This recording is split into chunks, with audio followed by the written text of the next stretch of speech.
সবাইকে স্বাগতম জানাচ্ছি এবং বিজয় দিবসের শুভেচ্ছা জানাচ্ছি। Bangladesh institute of research and এডুকেশনের পক্ষ থেকে আমাদের সবাইকে স্বাগতম। আজকে আমাদের ক্লাসিক পাঠ পর্ব 2 এর শিরোনাম হচ্ছে হুমায়ুন আহমেদের বইয়ে মুক্তিযুদ্ধের বয়ান।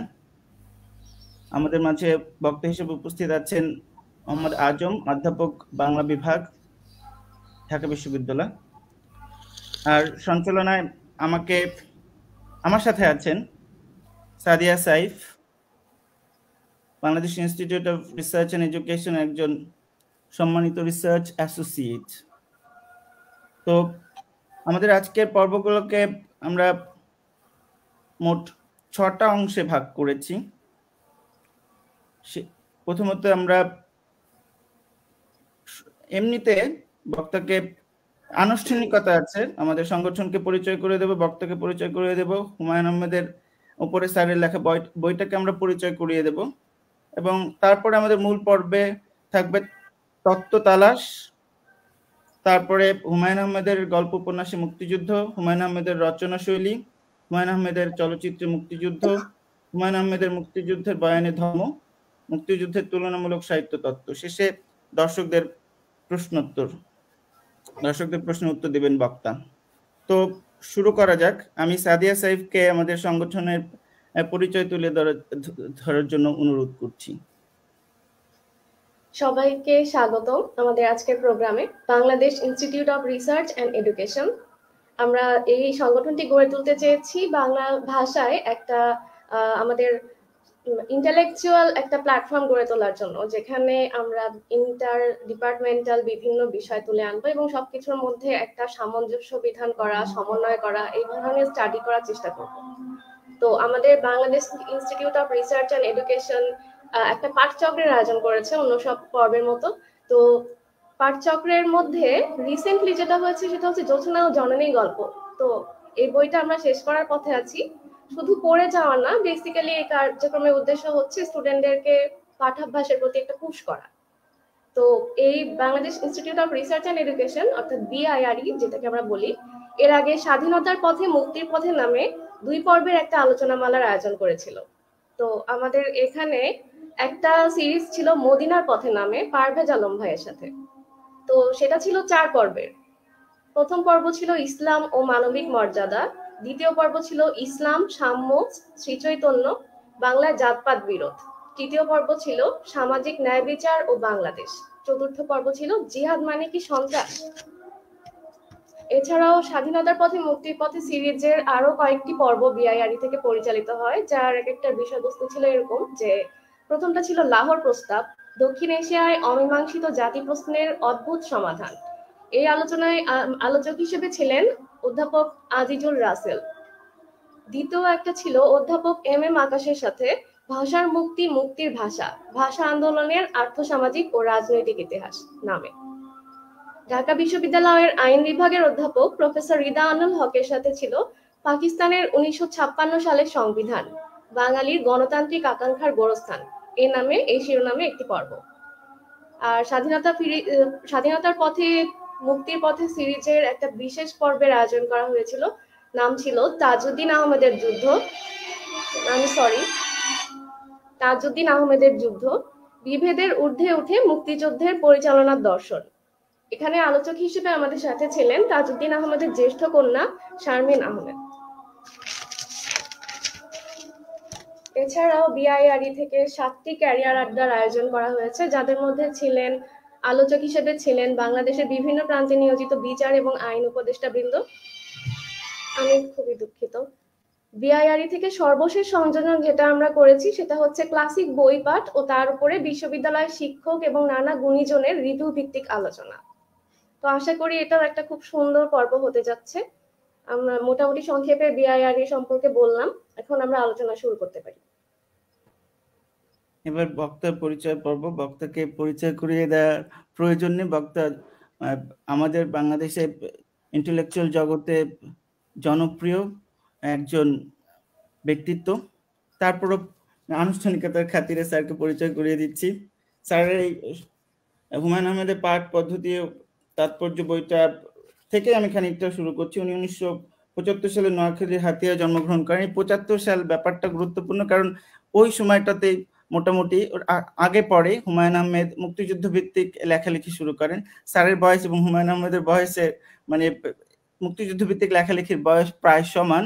স্যার পিএইচডি করেছেন বাংলা ভাষার বি উপনিবেশায়ন এবং রবীন্দ্রনাথ এই শিরোনামে। তারপরে স্যারের গুরুত্বপূর্ণ বই হচ্ছে বাংলা ও প্রমিত বাংলা সমাচার, কবি কবিতার সন্ধানে, নির্বাচিত কবিতা সৈয়দ আলী আহসান, এই বইটা তিনি সম্পাদনা করেছেন। এছাড়া তিনি শতাধিক প্রবন্ধ রচনা করেছেন এবং একটি গুরুত্বপূর্ণ পত্রিকা সম্পাদনা করছেন তত্ত্ব তালাশ নামে। এ হচ্ছে সংক্ষেপে স্যারের পরিচয়। এবার আসা যাক স্যারের যে বইটার কথা বলছিলাম, হুমায়ুন আহমেদ পাঠ পদ্ধতি ও তাৎপর্য, এই বইটা নিয়ে লেখালেখি হয়েছে এবং এই বইটা নিয়ে মূলত আলোচনা হবে, যদি পুরোটা না। এই বইটা পড়তে যে যেটা আমি কতগুলো শব্দ পেয়েছি, যেমন 2020 সালে এটা প্রকাশিত হয়েছিল, তখনও স্যারের তত্ত্ব তালাশ নামক যে পত্রিকা সেটা প্রকাশিত হয়নি। তো এই বইটা পড়লে প্রায়ই তত্ত্ব তালাশ শব্দটা পাওয়া যাবে এবং তত্ত্ব তালাশের পাশাপাশি তিনি যার তত্ত্ব প্রয়োগ করে মোটামুটি হুমায়ুন আহমেদ বোঝার চেষ্টা করেছিলেন তাকেও পাওয়া যাবে, অর্থাৎ মিখাইল বাখতিন।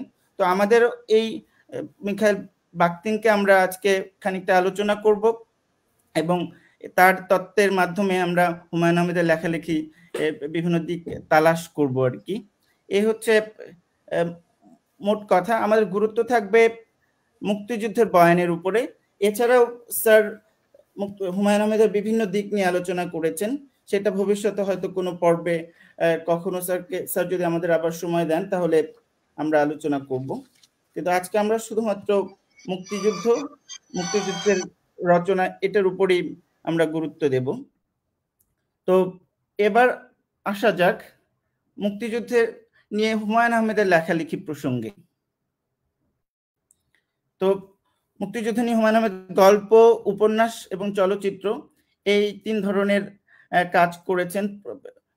বিভিন্ন স্মৃতিচারণমূলক লেখালেখিও করেছেন। উনি একটা বই লিখেছিলেন ওনার বাবার উপরে।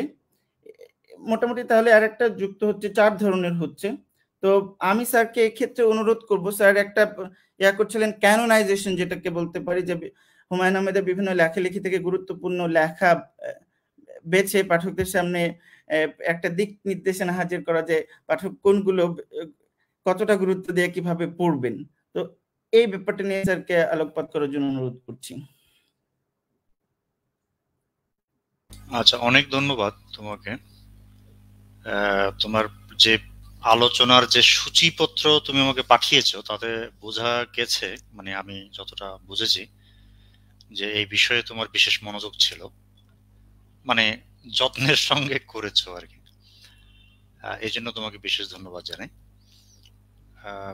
হুমায়ুন আহমেদের বইয়ের এই বই লেখার তো আমার অনেকগুলো উদ্দেশ্য ছিল। যে কোনো লেখকই যখন একটা বই লেখে তখন তার নানান ধরনের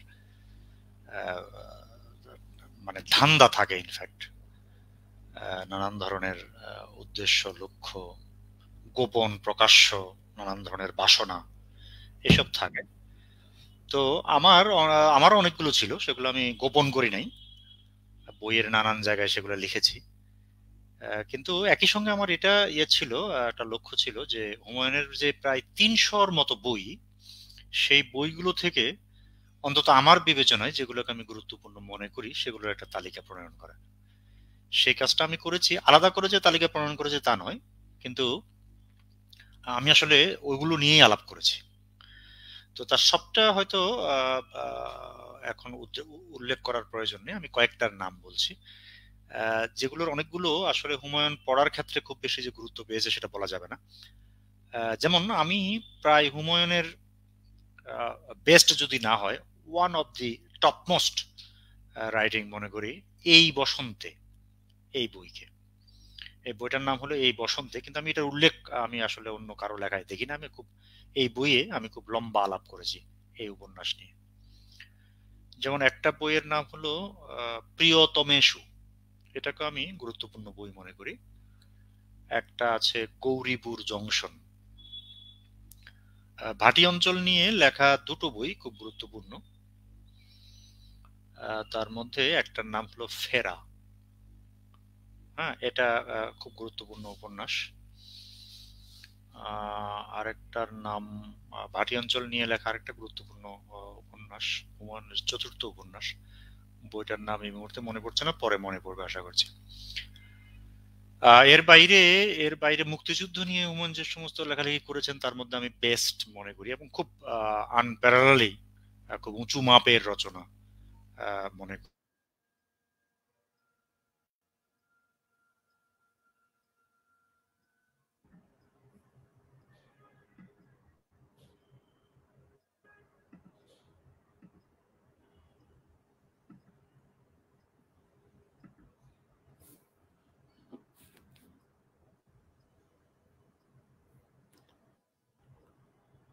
হ্যালো স্যার,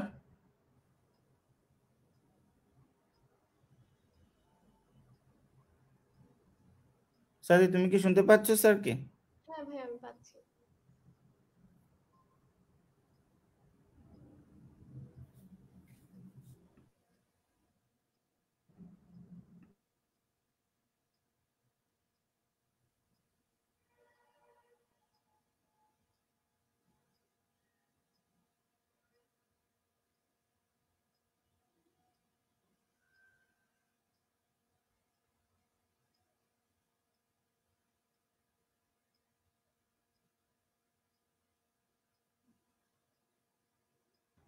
ইন্টারনেটের গোলযোগের কারণে স্যার বিচ্ছিন্ন হচ্ছেন, আশা করি স্যার আবার যুক্ত হবেন। আপনারা যারা দেখছিলেন তারা একটু ধৈর্য ধারণ করুন। স্যার এখন আলোচনা করছিলেন হুমায়ুন আহমেদের বইয়ের ক্যানোনাইজেশন, গুরুত্বপূর্ণ বইগুলো চিহ্নিতকরণ।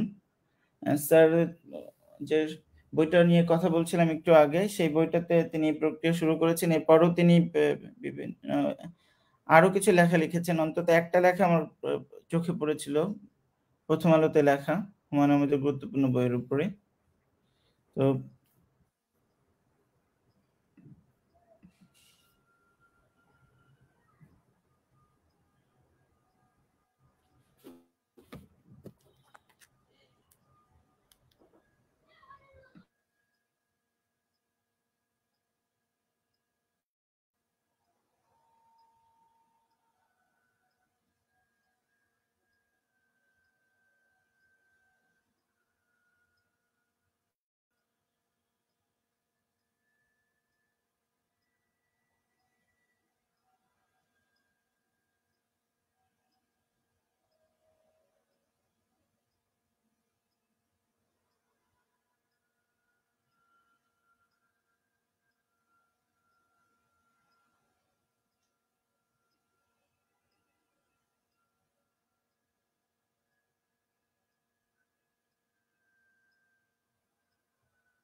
আচ্ছা, আমাকে কি শুনতে পাচ্ছ? জি স্যার, এখন শুনতে পাচ্ছি। মাঝখানে মানে যাকে বলে ইন্টারনেট গোলযোগ যাকে বলে। সরি, হ্যাঁ বেশ কিছুক্ষণ এটা কেন হলো বুঝলাম না। আমি আমার ইয়ে থেকে মোবাইল নেটওয়ার্ক থেকেও ঢুকতে পারছিলাম না, সামহাও এটা হ্যাপেন্ড। এটা সাধারণত ঘটে না, একটা গেলে আরেকটা পাওয়া যায়, কিন্তু কি কারণে যেন ওখান থেকেও ঢুকতে পারছিলাম না। ওকে, একটু বড় সময়ের জন্য গোলমাল হয়ে গেল। আমরা আলাপ করছিলাম হুমায়ুনের প্রধান গুরুত্বপূর্ণ কিছু বইয়ের ব্যাপারে। আমি বলেছিলাম যে মুক্তিযুদ্ধ সংক্রান্ত লেখাগুলোর মধ্যে আমি খুবই উঁচু মাপের মনে করি 1971-কে। এটা ছোট একটা উপন্যাস, কিন্তু এটার একটা অন্যরকম তাৎপর্য আছে যেটা খুব বেশি এক্সপ্লোর হয়েছে বলে আমার মনে হয় না। হুমায়ুনের বাইরে মধ্যাহ্ন বলে একটা লেখা আছে, এটাও ভাটি অঞ্চলের অভিজ্ঞতা আছে। আর ওই যে ভাটি অঞ্চল নিয়ে যে একটা উপন্যাসের কথা বলছিলাম, সেটার নাম হলো অচিনপুর। এটা হুমায়ুনের খুব গুরুত্বপূর্ণ একটা রচনা। এরকম তারপর যেমন আমি বলেছি যে যেগুলো ফ্যান্টাসি ধরনের রচনা, এর মধ্যে আমি নি বলে একটা বই বিশ্লেষণ করেছি, যেটাকে আমি বলেছি যে এটা খুব উঁচু মাপের রচনা হয়েছে ভিন্ন কারণে, মানে ফ্যান্টাস্টিক রচনা, কিন্তু তারপরেও এর যে অন্য নানান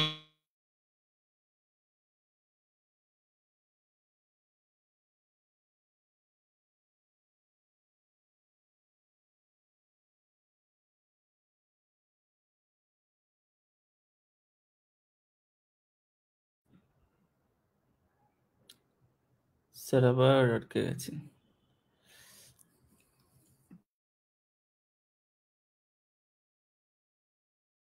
দর্শক ধৈর্য ধরে আমাদের সাথে থাকুন, স্যার আবার রিকানেক্ট করবেন নিশ্চয়ই।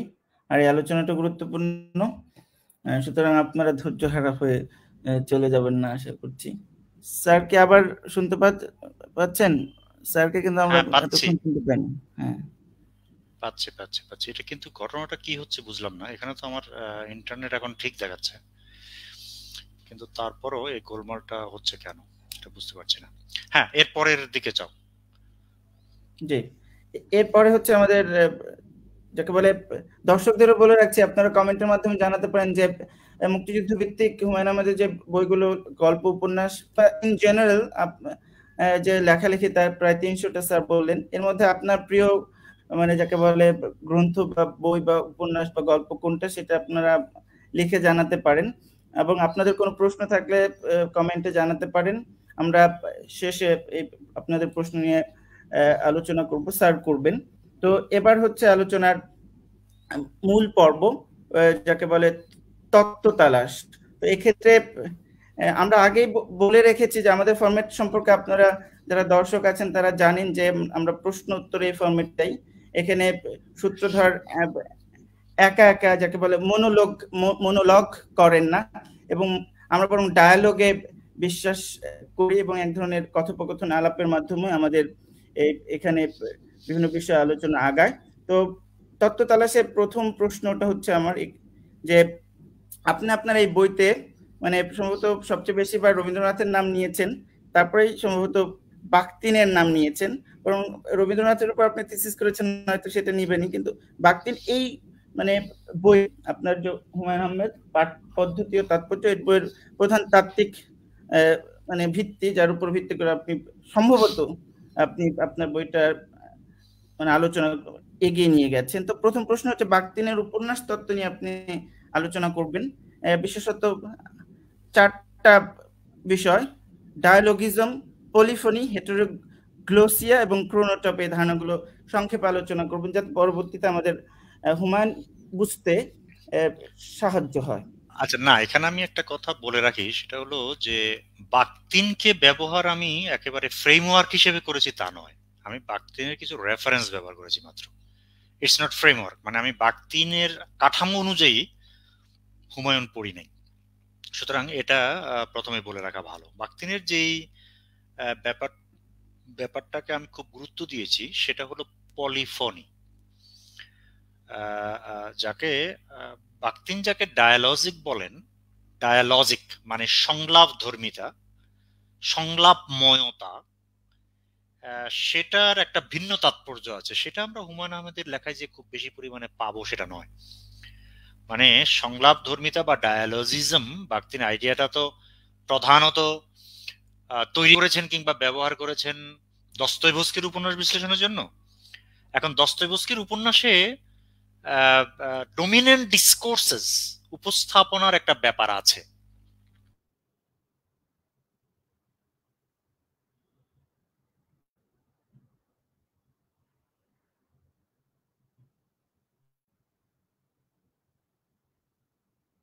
এই মুহূর্তে ইন্টারনেটের গোলযোগ আমাদের উপর ডমিনেন্স বিস্তার করছে দেখা যাচ্ছে। যাই হোক স্যার, আবার রিকানেক্ট করবেন। আমার এদিক থেকেও ইন্টারনেটের সিগন্যাল যে খুব ভালো দেখা যাচ্ছে তা না, সুতরাং এক ধরনের ডিজিটাল চক্রান্ত হচ্ছে আমাদের প্রোগ্রামকে নিয়ে, সেটা ধরে নেওয়া যায়।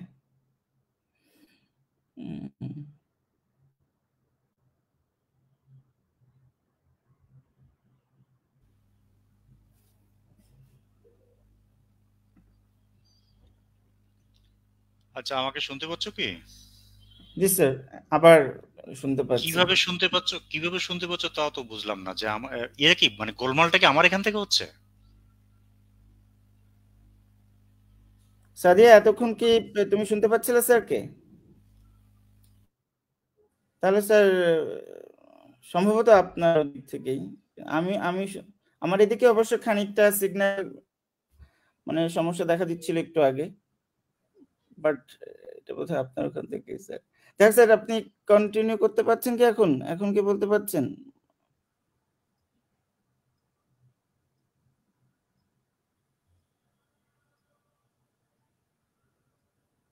সাদিয়া, তুমি কি শুনতে পাচ্ছ?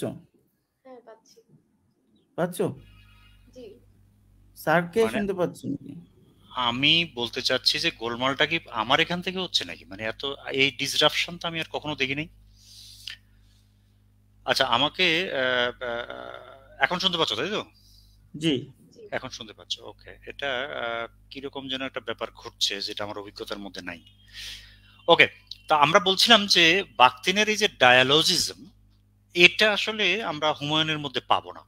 মানে ওই যে ডমিনেন্ট ডিসকোর্সেস একটা সার্টাইল ওয়েতে একটা ডায়ালজিক কিংবা সংলাপ ধর্মী পদ্ধতিতে উপস্থাপন করা, সেটা হুমায়ুনের লেখায় আসলে নাই বললেই চলে। আমি যেটাকে প্রায়োরিটি দিয়েছি সেটা হলো যে হুমায়ুনের লেখায় পলিফনিটা খুব দারুণভাবে আছে এবং খুব বড়ভাবে আছে। পলিফনি মানে হলো যে বিচিত্র চরিত্রের বিচিত্র স্বর উপস্থাপন করা। মানে লেখকের জিম্মায় সব চরিত্রকে বর্ণনা করা নয়, কিংবা একই ধরনের দৃষ্টিভঙ্গি থেকে ইডিওলজি থেকে চরিত্রগুলো বর্ণনা করা নয়, বরং বিভিন্ন চরিত্রের যে পজিশন আছে সেই পজিশন থেকে তার যে গলার স্বর, তার যে সংলাপ, তার যে পজিশন, এই ব্যাপারগুলোকে উপস্থাপন করা, এটাকে আমরা বলতে পারি বহুস্বরতা, পলিফনি। এটা হুমায়ুনের লেখার মধ্যে বেশ ভালোভাবে আছে। আমি এটাকে হুমায়ুনের খুব বড় শক্তির জায়গা হিসেবে পুরো উপন্যাসে, পুরো বইতে, আমার পুরো বইতে বর্ণনা করেছি। ক্রনোটপ বলে যে ব্যাপারটা আছে সেটা অবশ্য হুমায়ুনের ক্ষেত্রে বিশেষভাবে আলাদা করে আলাপের কোনো ব্যাপার নেই, বরং ক্রনোটপ যেটাকে বলা, বাকতিন যেটাকে বলছেন যে টাইম অ্যান্ড স্পেসের একটা মিলন বিন্দু। হ্যাঁ, টাইম অ্যান্ড স্পেস এর একটা মিলন বিন্দু, এটা যে কোনো উপন্যাসেরই প্রাথমিক শর্ত। ওটা যদি না হয় তাহলে আসলে উপন্যাস হতেই পারে না। ফলে সেটা হুমায়ুনের লেখার মধ্যে আছে। হুমায়ুনের একটা জিনিস খেয়াল রাখতে হবে যে হুমায়ুন উপন্যাস লেখার কিংবা কথা সাহিত্য করার একটা প্রাইমারি ক্রাফটম্যানশিপের একজন ওস্তাদ ছিলেন। মানে ন্যাচারালি তিনি কাজটা করতে পারতেন যে কিভাবে টাইম অ্যান্ড স্পেস ব্যবহার করতে হয়, ক্যারেক্টারাইজেশন করতে হয়, সংলাপ এবং বিবরণের মধ্যে সামঞ্জস্য বিধান করতে হয়। এই যে উপন্যাসের কতগুলো প্রাইমারি, এগুলো এমন না যে এগুলো থাকলেই একেবারে অসাধারণ সব উপন্যাস হয়ে যাবে, ওটা সেরকম না। কিন্তু এগুলো হলো কথা সাহিত্যের একদম প্রাইমারি ক্রাফটম্যানশিপ। এগুলোতে হুমায়ুন কিন্তু খুবই পাকা ছিলেন, চোস্ত ছিলেন। আর হেটারোগ্লোসিয়া, যেটার বাংলা আমি কখনো কখনো করেছি বহু বাস্তব সমন্বিত বাস্তব। মানে আমরা যে রিয়েলিটির মধ্যে বসবাস করি সেখানে আসলে একমাত্রিক রিয়েলিটি থাকে না, বিচিত্র রিয়েলিটি থাকে। এটা উপস্থাপনের ক্ষেত্রে আমি যে হুমায়ুনকে অতি উঁচু মূল্য দেব তা নয়, কিন্তু এই বস্তু হুমায়ুনের লেখার মধ্যে আছে, ভালোভাবে আছে। এটা উপন্যাসে থাকে, কারণ উপন্যাসে যেহেতু সামগ্রিক জীবন উপস্থাপন করা হয় এবং তার মধ্যে ব্যক্তিকে আবিষ্কার করা হয়, ফলে উপন্যাসে বাস্তবের নানান তল থাকতে বাধ্য। সেটা হুমায়ুনের লেখায়ও আছে। ফলে আমি যে বাকতিনের যে 4টা টার্মিনোলজির কথা তুমি বললে, তার মধ্যে আমি বলবো যে হুমায়ুনের ক্ষেত্রে সবচেয়ে বেশি প্রযোজ্য, যেটা আমি বেশিবার ব্যবহার করেছি, পলিফনি বা বহুস্বরতার ব্যাপারটা। সেটা ঠিক ডমিনেন্ট ডিসকোর্সের অর্থে নয়, কিন্তু ব্যক্তি চরিত্রগুলোর স্বতন্ত্র উপস্থাপনের ক্ষেত্রে এটা হুমায়ুন আমরা বলবো যে একজন খুব মাস্টার ছিলেন। ধন্যবাদ স্যার। এবং যারা এ বিষয়ে বাকতিন সম্পর্কে স্যারের লেখালেখি সম্পর্কে জানতে চান, তারা প্রতিপক্ষে স্যারের একটা লেখা পাবেন, এবং বোধিচিত্তের যে ইউটিউব চ্যানেল আছে সেখানেও স্যারের একটা বক্তৃতা পাবেন। আর বাকতিনের নিজের লেখালেখি ইংরেজিতে তো আছে, বা যারা রুশ ভাষা শিখতে চান ওই শিখে ওটা পড়তে পারেন, সমস্যা নেই। যাই হোক, তো এর পরের প্রশ্নটা হচ্ছে স্যার, যে বিশেষত আমরা যেহেতু মুক্তিযুদ্ধ বা ইতিহাস ভিত্তিক গল্প বা উপন্যাস নিয়ে আলোচনা করব একটু পরে, তো আমাদের জানা দরকার যে মানে এই যে মানে উপন্যাসের সাথে ধরেন ইতিহাস নিয়ে নির্ভর যে শিল্পকর্ম সাহিত্যকর্ম হবে, সেটা কি মহাকাব্যে নাকি উপন্যাসে বেশি ভালোভাবে আমরা ফুটিয়ে তুলতে পারবো বা বর্তমানকে আমরা হাজির করতে পারবো, সেজন্য আমাদের জানা দরকার হ্যাঁ মহাকাব্য এবং উপন্যাসের মধ্যে মানে পার্থক্যটা কি। না, সেই আলোচনা যে আমাদের এখানকার জন্য এই কথা বোঝার জন্য যে খুব জরুরি তা নয়, বরং আমরা বলবো যে মহাকাব্যের মধ্যে একদম একটা কমিউনিটিকে সামগ্রিকভাবে উপস্থাপন করার একটা ব্যাপার ছিল। আমি আরো সূক্ষ্ম এবং জটিল ব্যাপারে যাচ্ছি না, মানে যে জন্য মহাকাব্যের কথাটা আসে সেই কথাটা শুধু বলি যে মহাকাব্যের মধ্যে একটা কমিউনিটিকে, একটা জনগোষ্ঠীকে তার বিচিত্র মাত্রায়, গভীর তলে, বিশ্বাসে, মিথে হ্যাঁ উপস্থাপন করার একটা ব্যাপার ছিল। তো সেই ব্যাপারটা আমি বলবো যে অনেক আগে পুরনো জমানায় ঘটে গেছে। মহাকাব্য সম্পর্কে যারা প্রাথমিক ধারণা আছে তারা জানেন যে মহাকাব্য 2 রকমের হয়। একটা হলো একজন ব্যক্তি কবি রচনা করেন, আর একটা হলো যে একটা কমিউনিটির মধ্যে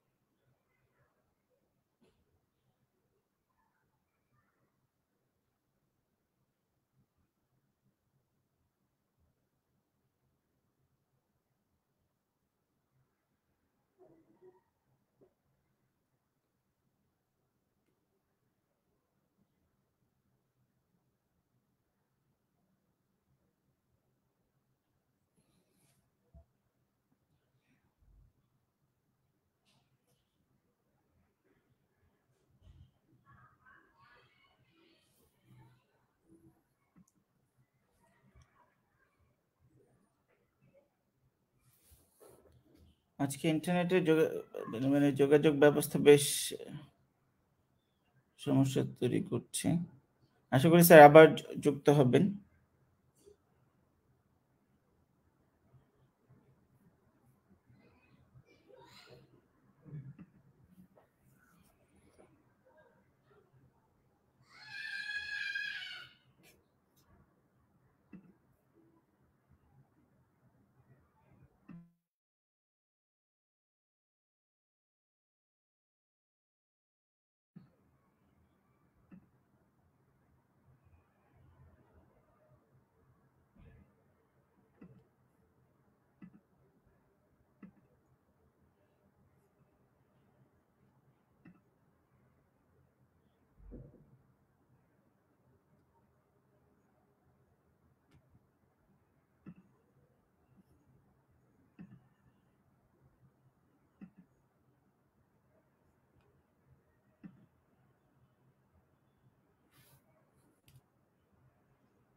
সাদিয়া,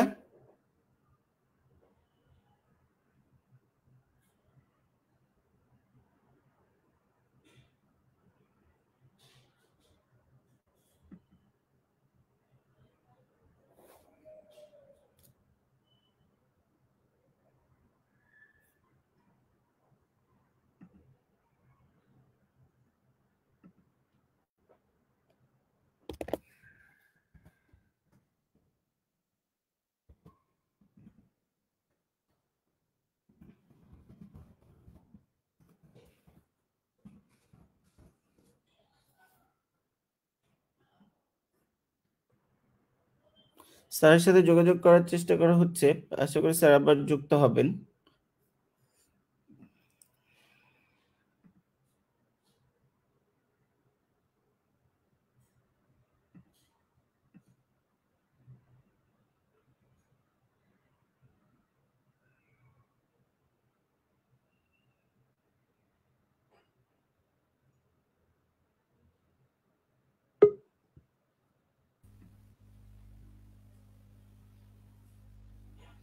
জি স্যার, কন্টিনিউ আচ্ছা, করবেন। আজকে তো আলাপ করা তো মুশকিল হয়ে যাচ্ছে, এত ইন্টারাপ্টেড হচ্ছে আমার অংশে ইন্টারনেট সংযোগ, যে এটা আলাপ করা একদম খুব মুশকিল হয়ে যাচ্ছে। আচ্ছা ঠিক আছে, আমরা কোন অংশে ছিলাম যেন? আপনি ওই যে মহাকাব্য এবং উপন্যাসের পার্থক্য করছিলেন এবং সেটার প্রাসঙ্গিকতা আলোচনা করছিলেন। হ্যাঁ, জাস্ট আমি যে কথাটা বলে শেষ করছি, আজকের আলাপটা আরো নানান কারণে সমস্যায় হতে পারতো। আমি একটু অসুস্থ বটে, কিন্তু আমি যেহেতু এটা বিজ্ঞাপিত হয়ে গেছে, আমি সেজন্য এটা ক্যান্সেল করলাম না। কিন্তু ইন্টারনেট দেখা যাচ্ছে যে আরো বড় রোগ হয়ে দেখা দিছে, মানে আলাপই করা যাচ্ছে না। এতবার যদি ইন্টারাপ্টেড হয় তাহলে আলাপ করা তো মুশকিল হয়।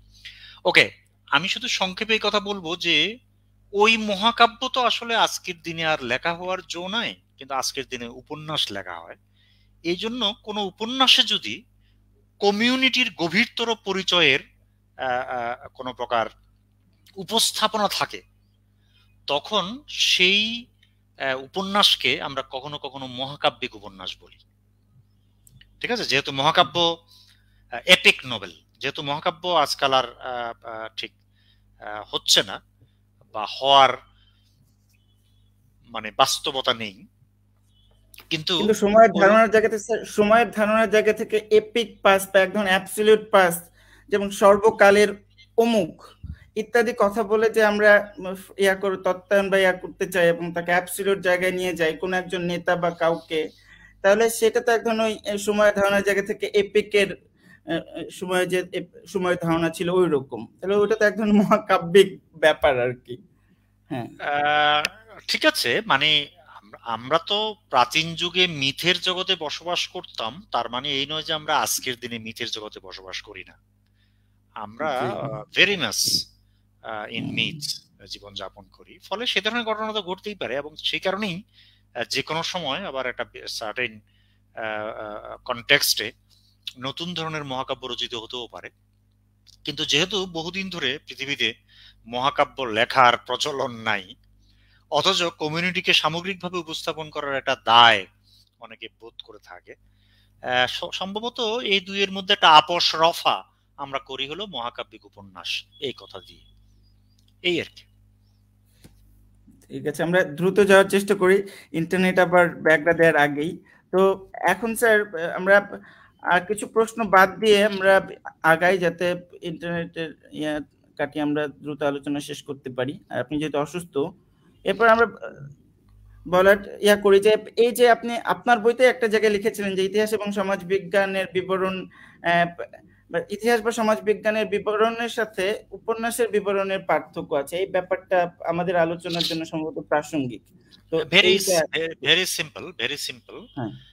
এটা আমি প্রচার করি বা বলি বা প্রাথমিকভাবে বোঝার জন্য এই বাক্যটা ব্যবহার করি। সেটা হলো এই যে আর্ট শুধু সাহিত্য না, যে কোনো আর্ট হলো আসলে মানুষের সৃষ্টিশীল অ্যাক্টিভিটির একমাত্র ক্ষেত্র যেখানে ব্যক্তিকে প্রায়োরিটি দেওয়া হয়, মানে ব্যক্তিকে উপস্থাপন করা হয় in the context of collective life definitely, কিন্তু তার লক্ষ্য থাকে ওই কালেকটিভিটির মধ্যে ব্যক্তিকে আবিষ্কার করা। এটা হলো আর্টের বৈশিষ্ট্য। যদি আমরা এর সঙ্গে সমাজবিজ্ঞান কিংবা নৃবিজ্ঞান, অর্থনীতি কিংবা আরো যেগুলো মানবিক সামাজিক জ্ঞান আছে, মানুষের চর্চা আছে, ওগুলোর সঙ্গে যদি আমরা একটু মিলাই, তাহলে আমরা পার্থক্যটা পরিষ্কার বুঝতে পারবো। অন্য যে কোনো ডিসিপ্লিনে আলাপটা হয় হলো গড়ের ভিত্তিতে এবং সমষ্টির ভিত্তিতে। ওখানে ব্যক্তি আসলে মোটেই ইম্পর্টেন্স অথবা প্রায়োরিটি পায় না বা পেতে পারে না, পদ্ধতিগতভাবেই তার কোনো স্কোপ নেই। কিন্তু সাহিত্য ধরা যাক বা আর্ট অ্যাজ সাচ, কিংবা আমরা যখন এখন আলাপ করছি উপন্যাস নিয়ে, উপন্যাস এদের লক্ষ্য হলো ব্যক্তিকে আবিষ্কার করা, হ্যাঁ, সমষ্টির মধ্যে ব্যক্তি কিভাবে অবস্থান করে, কিভাবে তার অন্তর জগৎ এবং বহির্জগতের মধ্যে সামঞ্জস্য বিধান করে, কিংবা কিভাবে তার অগ্রসরতা কিংবা পশ্চাৎপদতা সংঘটিত হয়, এই ব্যাপারগুলো পরীক্ষা করা এবং উপস্থাপন করাই আসলে আর্টের তথা সাহিত্যের তথা উপন্যাসের প্রধান দিক। ওই দিক থেকে আমি মনে করি, ওই দিক থেকে হয়তো আমি বলেছি নানান জায়গায় বা এই বইতেও, যে ব্যক্তিকে যদি আমরা পড়তে চাই তাহলে আমাদের আসলে আর্টের দ্বারস্থ হতেই হবে। এর পরের প্রশ্ন হচ্ছে, হুমায়ুন আহমেদের যে কোনো উপন্যাসে, বিশেষত এই মুক্তিযুদ্ধ ভিত্তিক উপন্যাসে সাদা কালো এই বাইনারিটা নেই, যেটাকে না মিলান কুন্দেরা বলেছেন যে উপন্যাসে, অর্থাৎ যেহেতু এটা একটা মডার্ন আর্ট ফর্ম বা লিটারারি ফর্ম, এটাতে থাকা সম্ভব না, কারণ রেনেসা বা এনলাইটেনমেন্ট ইত্যাদির পরে আগের এই সাদা কালোর ধারণাটা থাকা সম্ভব না। এবং এইটা হুমায়ুন আহমেদের মধ্যে এইটা কতখানি গুরুত্বপূর্ণ এবং হুমায়ুন আহমেদের মধ্যে ইন জেনারেল কতটুকু আছে এটা? আসলে সাদা কালো বাইনারি মানে হলো যাকে আমরা আজকালকার ভাষায় বাইনারি অপোজিশন বলে থাকি, সেই ধরনের একটা পজিশন থেকে চিন্তা করা, এটা হলো চিন্তার বা লেখা, ক্রিয়েটিভ ওয়ার্ক করা, এগুলো হলো ক্রিয়েটিভিটির কিংবা চিন্তার সবচেয়ে দুর্বলতম দিক, আমরা বলবো সবচেয়ে দুর্বল দিক। কারণ কি? কারণ হলো জীবন তো আসলে এরকম ফিক্সড কিছু নয়, জীবন তো আসলে পরস্পর বৈপরীত্যে বিভক্ত কিছু নয়। আর আরেকটা গুরুত্বপূর্ণ ঘটনা এখন ঘটেছে, সেটা মডার্নিস্ট এজে ঘটে নাই। মিলান কুন্ডেরা যদি মডার্নিস্ট এজের বা এনলাইটেনমেন্ট জমানার কথা বলে থাকেন তাহলে সেটার সঙ্গে এটা মিলবে না। আরেকটা ঘটনা ঘটেছে, সেটা হলো এই যে কোনো একক সত্য কিংবা একক ভালো পজিশন, এটার যুগ আসলে শেষ হয়ে গেছে। মানুষ তার অভিজ্ঞতা থেকে বুঝেছে, জেনেছে যে পৃথিবীতে আসলে এমন কোনো সত্য নেই যেটা দেশকাল নিরপেক্ষভাবে বা ব্যক্তি নিরপেক্ষভাবে সত্য। পৃথিবীতে এমন কোনো অবস্থান নেই যে অবস্থানটার কোনো প্রকার সর্বজনীন ভ্যালিডিটি বা বৈধতা আছে। তো ফলে এটা আসলে যে কোনো আর্টিস্টিক ওয়ার্কের এটা খুবই প্রাইমারি আইডিয়া, যে আমি যদি কিছু একটা লিখতে চাই তাহলে বাজারে প্রচলিত গড় যে চিন্তা ভাবনা, সাধারণভাবে আম জনতার মানুষকে দেখার যে দৃষ্টিভঙ্গি, যে অমুক ভালো অমুক খারাপ, এই তো হলো আম জনতার দেখার দৃষ্টিভঙ্গি, এই ব্যাপারগুলোকে অতিক্রম করতে না পারলে, মানুষকে যদি নিজের মতো করে আবিষ্কার করা না যায়, মানুষকে যদি সাদা কালো কিংবা ভালো খারাপের বাইনারির মধ্যবর্তী গ্রে এরিয়ায় বিচরণশীল ভাবে আবিষ্কার করা না যায়, তাহলে সেটা আসলে ভালো শিল্পকর্ম হওয়ার কোনো সম্ভাবনা নাই। প্রাইমারিলি এটা, এবং সম্ভবত আপনি এখানে সেগুলোকে ধর্মতত্ত্ব বা ধর্মশাস্ত্র বলে ব্যঙ্গ করেছেন সম্ভবত এই বইটাতে। ব্যঙ্গ মানে হলো, ব্যঙ্গ হয়তো বলা যাবে না, আমি বলছি যেটা ধর্মতত্ত্বের বৈশিষ্ট্য। এটা ধর্মতত্ত্বের মধ্যে কিন্তু ফেরেশতা এবং শয়তান এই বাইনারি পৃথিবীর সমস্ত ধর্মে আছে, গুড এন্ড ইভিল, মানে এটা হলো ধর্মতত্ত্ব এইভাবে প্রেজেন্ট করে ব্যাপারটাকে। কিন্তু লিটারেচার এটা হতে পারে না। এটা হতে পারে না কারণ এটা মানুষের বাস্তব যে জীবন, মানুষের যে প্রাত্যহিক জীবন, সেই জীবনের সঙ্গে এটা যায় না। তো আমি হুমায়ুনের ক্ষেত্রে লিখেছি যে হুমায়ুনের অন্য অনেক দোষ থাকতে পারে লেখক হিসেবে, কিন্তু এই দোষটা একদম নাই যে অন্যের বানানো সংজ্ঞায়, প্রচলিত সংজ্ঞায় কিংবা মোটা দাগে ভালো খারাপ, প্রগতিশীল প্রতিক্রিয়াশীল, এরকম একটা স্ট্রাকচারের মধ্যে তিনি চরিত্রগুলোকে দেখছেন, কিংবা কোনো একটা ভ্যালু বা মূল্যবোধ প্রচার করছেন, এটা হুমায়ুনের ক্ষেত্রে প্রায় কখনোই ঘটেনি। ধন্যবাদ স্যার। এরপর আমরা দ্বিতীয় অংশে যাচ্ছি। তত্ত্ব তালাশ হলো এবার হুমায়ুন আহমেদের গল্প উপন্যাসে মুক্তিযুদ্ধ উপন্যাস বা গল্প ধরে আলোচনা হতে পারে এখানে। তো আমার এই ক্ষেত্রে প্রথম প্রশ্নটা হচ্ছে, এর মুক্তিযুদ্ধের প্রাধান্যশীল বয়ানের সাথে হুমায়ুনের পার্থক্য আছে কিনা এবং থাকলে কোথায়? আর হুমায়ুন আহমেদের বয়ানে যেটা আপনি বললেন বহুস্বরতা হাজির আছে, সেটা মুক্তিযুদ্ধের উপন্যাসে কিভাবে আছে, কোথায় আছে? আর আপনি বলেন যে সংলাপময়তা ততটা পাওয়া যায় না, কিন্তু আমি একটু বলবো যে আপনি যে 1971 সালের বইটার কথা বললেন, সেখানেও খুঁজলে বোধহয় পাওয়া যেতে পারে। আমি ক্ষেত্রে বিনয়ের সাথে কিঞ্চিত দ্বিমত করবো যে হয়তো সংলাপময়তাও পাওয়া যেতে পারে, অত বেশি না হলেও কিঞ্চিত পরিমাণে। এই বিষয় মানে আমি যে প্রশ্নগুলো করলাম আচ্ছা, আপনি প্রথম কথা হলো আলোচনা শুরু পাওয়া করতে যাবে পারেন। না সেটা আমি বলিনি, কারণ ওই আচ্ছা পাওয়া না গেলে এটা আসলে উপন্যাসই হতে পারে না। উপন্যাসের বৈশিষ্ট্য হলো যে এখানে বিচিত্র ধরনের ডিসকোর্সের একটা সংলাপ থাকে। আমি যেটা বলেছি সেটা হলো যে হুমায়ুনের লেখায় ডমিনেন্ট ডিসকোর্সেস উপস্থাপনের খুব প্রবণতা আমরা দেখি না। আমরা যেটা দেখি সেটা হলো যে হুমায়ুন অপেক্ষাকৃত ছোট পরিসরে কাজ করেন, হুমায়ুন পারিবারিক লেভেলে কাজ করেন, হুমায়ুন ব্যক্তি এবং তার যে অব্যবহিত পরিসর এসব লেভেলে কাজ করেন। ওই অর্থে আমি বলেছি যেটা প্রধান নয়, পাওয়া যাবে না সেটা বলি নাই, কারণ পাওয়া না গেলে ইনফ্যাক্ট পাওয়া না গেলে উপন্যাস তো হতেই পারে না। তো এখন মুক্তিযুদ্ধের উপন্যাসের ক্ষেত্রে আমি যেটা বলেছি, আমি মুক্তিযুদ্ধের উপন্যাস নিয়ে, হুমায়ুনের মুক্তিযুদ্ধের উপন্যাস নিয়ে এই বইয়ের সবচেয়ে বড় চ্যাপ্টারটি লিখেছি।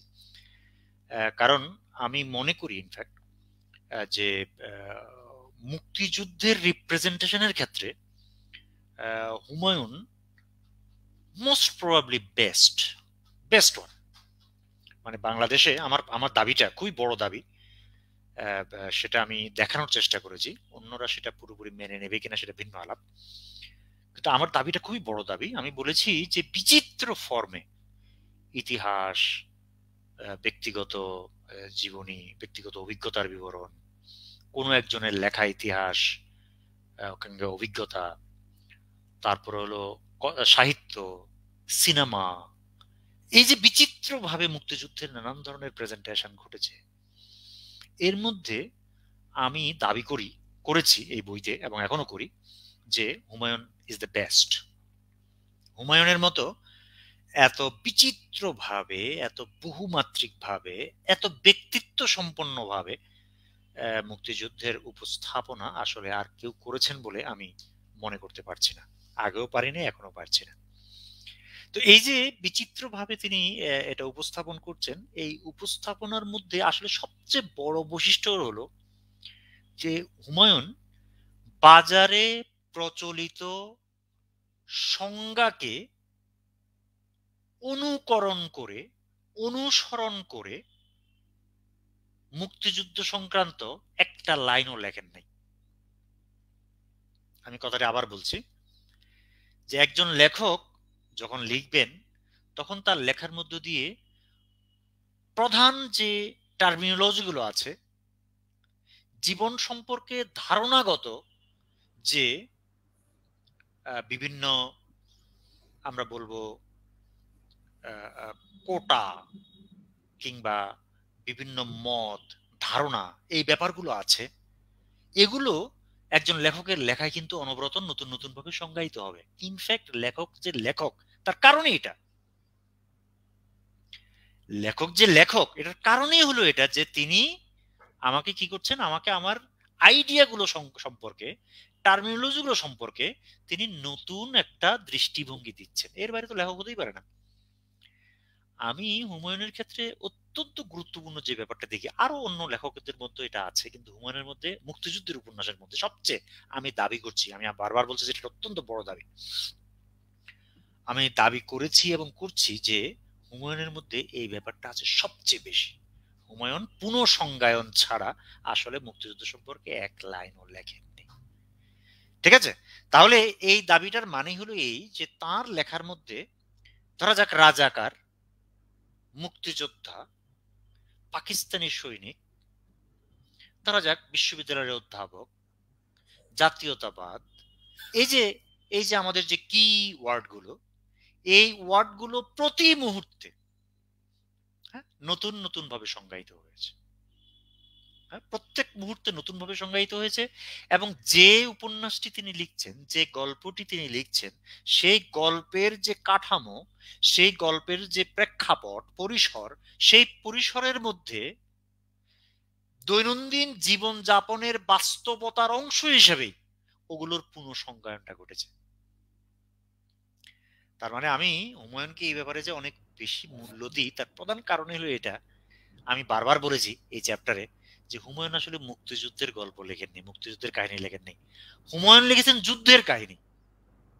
There's the point I basically wanted to convey, যে কেউ যদি মুক্তিযুদ্ধের কাহিনী লেখে তাহলে সেটা আসলে সাহিত্যকর্ম হিসেবে দুর্বল হতে বাধ্য, বেশি ভালো হবে না। কারণ মুক্তিযুদ্ধ ইটসেলফ একটা ডিফাইন্ড জিনিস, যেটা হলো মুক্তির জন্য যুদ্ধ, এটা একটা ভালো জিনিস। ফলে যারাই মুক্তিযুদ্ধ সঙ্গে যুক্ত থাকবে তারা হলো সাচ্চা ফেরেস্তা, এটা করতে বাধ্য। অসাধারণ বই, আমি একটা উদাহরণ, কথাটা বোঝার জন্য আমি উদাহরণটা দিচ্ছি। অসামান্য বই মুক্তিযুদ্ধ নিয়ে, আমি এটাকে উপন্যাস হিসেবে পড়ি, আমি লিখেছিও, খুব লম্বা। এটা হলো জাহানারা ইমামের ৭১-এর দিনগুলি। এটা অসামান্য বই। আমাদের এখানে মুক্তিযুদ্ধের যে বিচিত্র রকম কনস্ট্রাকশন, এই কনস্ট্রাকশনে এই বইয়ের মতো প্রতাপশালী বই আর একটা আছে কিনা সন্দেহ। এই বই হলো মুক্তিযোদ্ধাদের ফেরেস্তা হিসেবে সংজ্ঞায়িত করা একটা উৎকৃষ্ট উদাহরণ। মানে এতটাই যে এই ৭১-এর দিনগুলি বইয়ের মধ্যে কিন্তু বাঙালি মুক্তিযুদ্ধের বিরোধিতাকারীদের কথা খুব বেশি নাই, খুব সামান্যই আছে, নাই বললেই চলে। ওখানে কিন্তু বারবার বলা হয়েছে যারা পাকিস্তান পক্ষে চাকরি করতেন, পাকিস্তান দলে, পাকিস্তান সরকারের চাকরি করতেন, তারাই ঢাকার বিভিন্ন জায়গায় প্রোগ্রাম করছে, মিছিল মিটিং করছে। বাঙালিদের কথা কিন্তু খুবই কম উল্লেখ আছে, এবং রাজাকার আলবদরদের কথা কিন্তু খুবই কম উল্লেখ আছে। আমি আমার লেখায় ব্যাখ্যা করেছি এটা ঘটেছে এই কারণে যে এটা যেহেতু একটা পিওর বেঙ্গলি ন্যাশনালিস্ট প্রজেক্ট, এবং এটা যেহেতু মুক্তিযুদ্ধের একটা বই, যে মুক্তিযুদ্ধ খুবই ভ্যালু লোডেড, ইডিওলজিক্যালি মোটিভেটেড, ঠিক আছে। ফলে এই বইয়ের মধ্যে যে মুক্তিযুদ্ধদের কথা আছে, এই মুক্তিযুদ্ধের আসলে প্রত্যেকেই টপ টু বটম ইতিবাচক চরিত্র, ঠিক আছে। It's one sort of representation. মানে এই রিপ্রেজেন্টেশনের ভঙ্গির মধ্যেও গুরুত্বপূর্ণ ভালো লেখা হতে পারে, যেমন ৭১-এর দিনগুলি একটা অতি উৎকৃষ্ট রচনা। কিন্তু আমি বলবো যে এটা উপন্যাসের জন্য খুব ভালো বৈশিষ্ট্য নয়। উপন্যাসে আমরা একটা চরিত্রকে এরকম লেভেলড, এরকম একটা আইডিয়ার মধ্যে ক্রিয়াশীল, একটা ইডিওলজিক্যাল ধরা বাঁধার মধ্যে ক্রিয়াশীল চরিত্রকে যদি আমরা পাই উপন্যাসে, তাহলে আমরা সেটাকে কিছুতেই উপন্যাস হিসেবে, চরিত্রায়ন হিসেবে, আর্টিস্টিক্যালি আমরা সেটাকে ভালো বলতে পারবো না। হুমায়ুনের মুক্তিযুদ্ধের লেখার মধ্যে এটা অত্যন্ত গুরুত্বপূর্ণ একটা বৈশিষ্ট্য যে তিনি এটা কখনোই করেন না। তার চরিত্রগুলো আসলে ঠিক ওই পদ্ধতিতে প্রত্যেকটা আলাদা আলাদা পরিসরের মধ্যে, আলাদা কাহিনীর মধ্যে চরিত্রগুলো তৈরি হয়ে ওঠে। তিনি ইডিওলজিক্যালি বেশি বায়াসড হন না, মোটিভেটেড হন না। প্রশ্ন হলো এর সঙ্গে যুক্ত ওই যে পলিফোনের ব্যাপারটা এর সঙ্গে যুক্ত যে তিনি যে শুধু মুক্তিযোদ্ধা, রাজাকার ইত্যাদি এই ব্যাপারগুলো তৈরি করছেন তা না। ধরা যাক হুমায়ুনের লেখার একটা অত্যন্ত গুরুত্বপূর্ণ বৈশিষ্ট্য হলো হুমায়ুন পাকিস্তানি অফিসারদেরও ক্যারেক্টারাইজেশন করেছেন। এটা কিন্তু অন্যরা হয় করে নাই, কিংবা করার সাহস করে নাই, কিংবা মনে করেছে যে একটা মুক্তিযুদ্ধের উপন্যাসে হয়তো এটা করা ঠিক হবে না। কিন্তু হুমায়ুনের লেখা আমরা দেখবো বরাবরই যে পাকিস্তানি যে পক্ষ, সেই পক্ষের অফিসার কিংবা অপরাপর সৈনিকদের নানান ধরনের ছবি পাওয়া যায়, এবং এই ছবিগুলো কিন্তু খুবই শয়তান টাইপ নয়।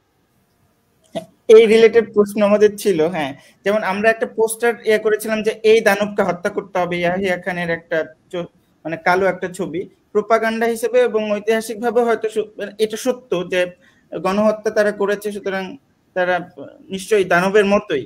কিন্তু যখন চিত্রায়ন হচ্ছে ব্যক্তি হিসেবে, ইন্ডিভিজুয়াল হিসেবে, কোনো একজনকে দানবের মতো চেহারাই হতে হবে এমনটা না।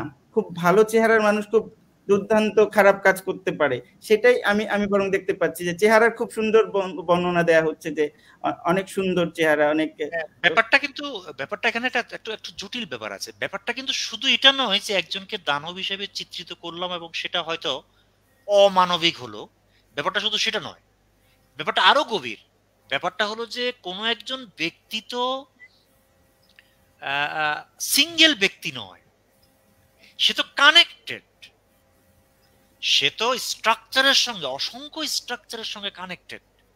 ফলে আমি যখন সমস্তটাই ব্যক্তির উপর দিচ্ছি, তখন আমি ফিলোসফিক্যাল ভুল করছি, তখন আমি ইডিওলজিক্যাল ভুল করছি, অ্যাস্থেটিক্যাল ভুল করছি, রিপ্রেজেন্টেশনের ভুল করছি। এটা হতেই পারে না, ইটস বোগাস, নিম্ন শ্রেণীর প্রেজেন্টেশন। আমাদের এখানে মুক্তিযুদ্ধের সিনেমা, গল্প, উপন্যাস যে 99% ব্যর্থ হয়ে যায়, তার প্রধান কারণ কিন্তু এই সমস্যাটা, যে ও তো যেমন একজন পাকিস্তানি সৈনিক বা পাকিস্তানি অফিসার, যেটা হুমায়ুন আহমেদ প্রায় খুবই সুদর্শন এগুলো বইলা এক ধরনের ইয়ে করে, ক্যারেক্টার করে। মানে হুমায়ুনের এই ব্যাপারটার মধ্যে অসংখ্য ব্যাপার আছে, অসংখ্য মাত্রা যুক্ত আছে, কিন্তু একটা গুরুত্বপূর্ণ মাত্রা হলো যে লোকটা এখানে মানুষ হত্যার কাজ করছে, ও তো ব্যক্তি হিসেবে কাজ করছে না। হুমায়ুন কিন্তু বারবার মনে করিয়ে দেন যে এ হলো কোয়েটাতে ওর বান্ধবী আছে, কিংবা বিয়ের কথাবার্তা হচ্ছে, হ্যাঁ, আপনি কিংবা ওর মা আছে, বাবা আছে। গল্প বলেছিলেন ওই সম্ভবত একটা গল্প, যে একটা বাচ্চা ছেলে, ওই গল্পটার নাম আমি ভুলে গেলাম। এটা হলো পাপ। হ্যাঁ, পাপ, জি স্যার, পাপ নিয়ে আলোচনা করেছিলেন। হ্যাঁ, পাপ হলো হুমায়ুনের মাস্টারপিস গুলোর একটা, গল্পের মধ্যে একটা মাস্টারপিস। এই পাপ গল্প পড়লেই বোঝা যাবে যে আমি এতক্ষণ ধরে যেটা বলছিলাম, যে কিভাবে হুমায়ুন প্রত্যেকটা কনস্ট্রাকশনের মধ্যে তার সংজ্ঞাগুলোকে ফ্লোটিং রাখেন। ফ্লোটিং, এটা এক জায়গায় কনস্ট্যান্ট করেন না, কারণ মানুষের এই নেচার বা ক্যারেক্টার আসলে কনস্ট্যান্ট নয়। ওই কনস্ট্যান্ট করতে গেলে সেটা আস্থেটিক্যালি মারিয়ে যাবে। সেটা প্রপাগান্ডা হতে পারে, প্রপাগান্ডা হিসেবে ভালো হতে পারে, সেটা এমনকি পলিটিক্সের জন্য ভালো হতে পারে, কিন্তু অ্যাস্থেটিক্যালি মারিয়ে যাবে। ঠিক আছে?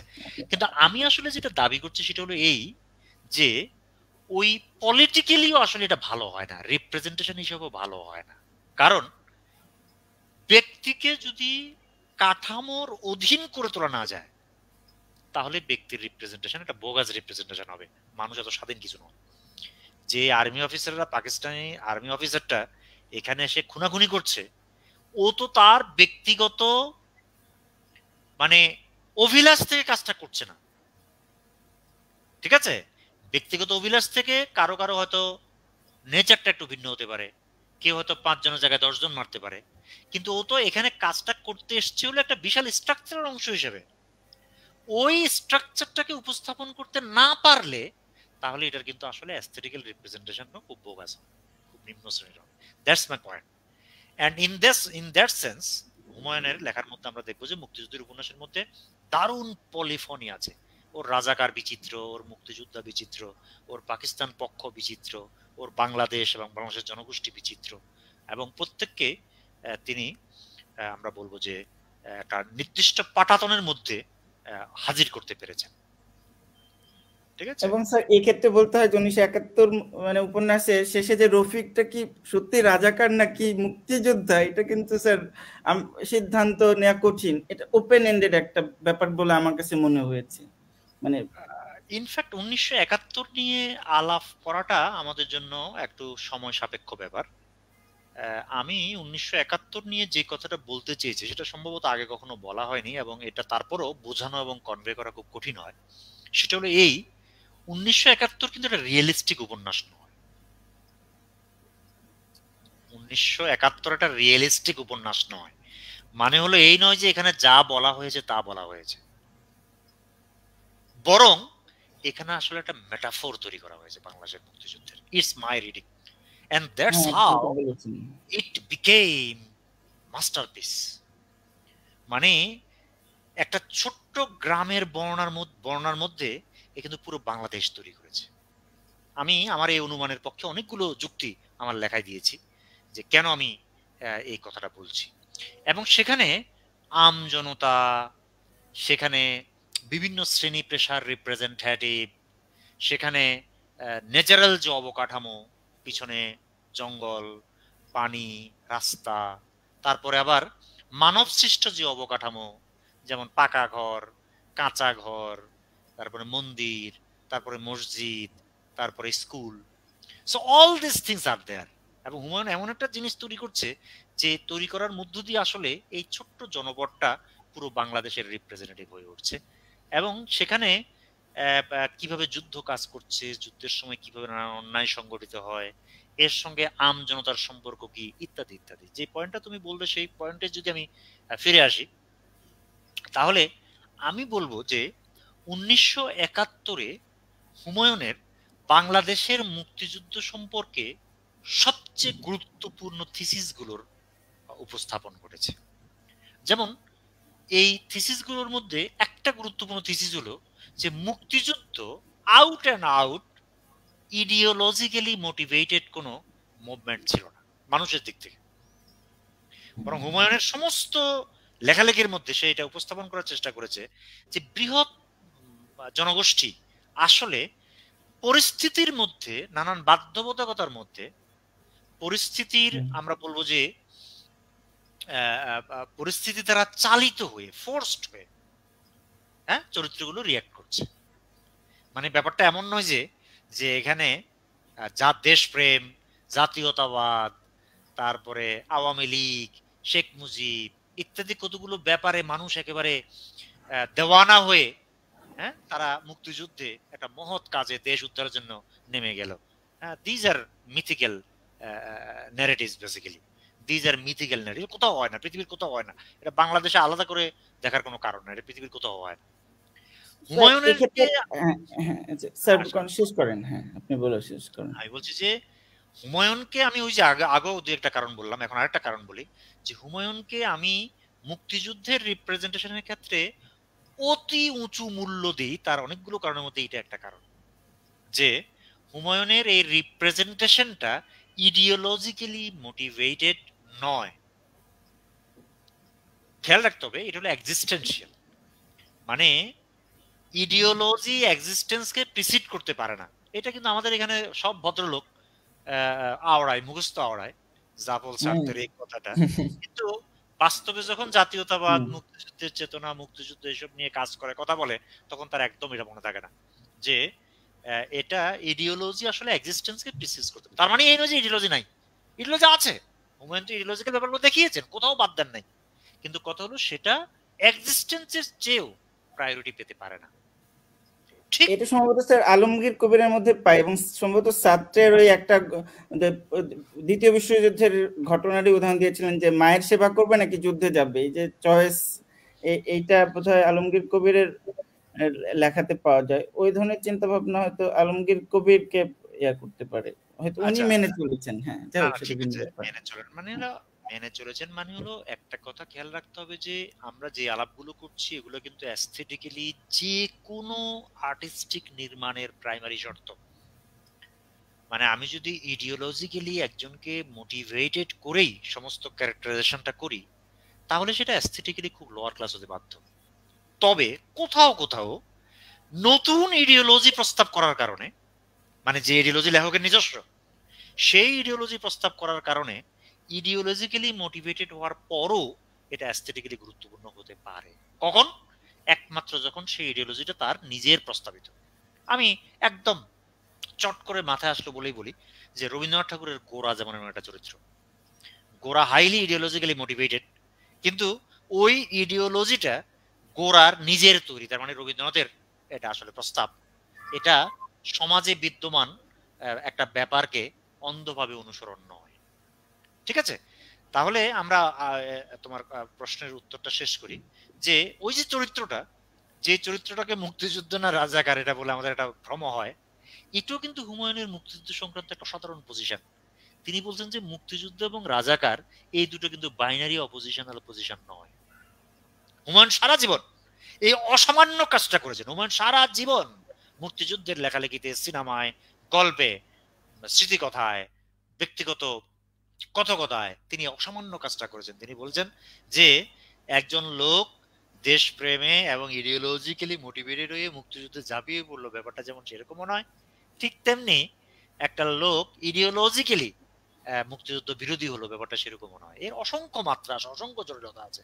কারো কারো ক্ষেত্রে হয়তো এই কথাগুলো সত্য, কিন্তু এটা দিয়ে একটা বাস্তবতাকে সর্বাঙ্গীন রূপে ব্যাখ্যা করা যাবে না। তাহলে ওই যে রফিক চরিত্রটা এটা একটা অসামান্য নমুনা।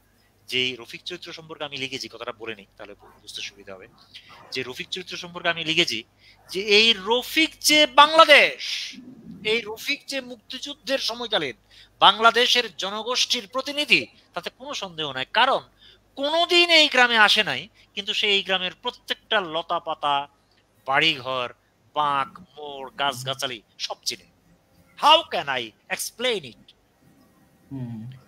একমাত্র এটাকে যদি আমি বাংলাদেশ ধরে নিই, এটা একটা মেটাফরিক্যাল ক্রিয়েশন। এটাকে যে বাংলাদেশ, যে বাংলাদেশকে আমি চিনি, ঠিক আছে। এবং রফিক চরিত্রের মধ্যে আরেকটা অসাধারণ জিনিস আছে যে রফিক তো আসলে ইডিওলজিক্যালি পাকিস্তানবাদী। রফিক তো মনে করে যে পাকিস্তান আমার দেশ, ফলে সে সার্ভ করে। কিন্তু একটা লেভেলে সে আবিষ্কার করে যে এই পাকিস্তান রাষ্ট্রতন্ত্র ইডিওলজিক্যাল স্টেট অ্যাপারেটাস যেগুলো ব্যবহার করছে এগুলো প্রত্যেকটাই বোগাস, ও একটাও মিন করছে না। তখনই সে কিন্তু আসলে বিপরীত দলে যায় এবং সে এটা বলে যে আপনি বোধহয় এখান থেকে বেঁচে ফিরতে পারবেন না।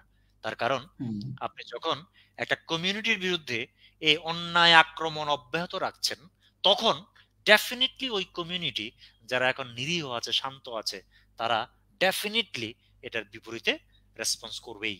তখন যতই পাকিস্তানের জগৎ বিখ্যাত সেনা হোক বা যাই হোক, এরা পালানোর পথ পাবে না। এই কনস্ট্রাকশনটা হুমায়ুন কিন্তু এখানে করেছেন। ধন্যবাদ স্যার। এরপরের প্রশ্ন সাদিয়া তুমি করো স্যারকে। শুনতে পাচ্ছ?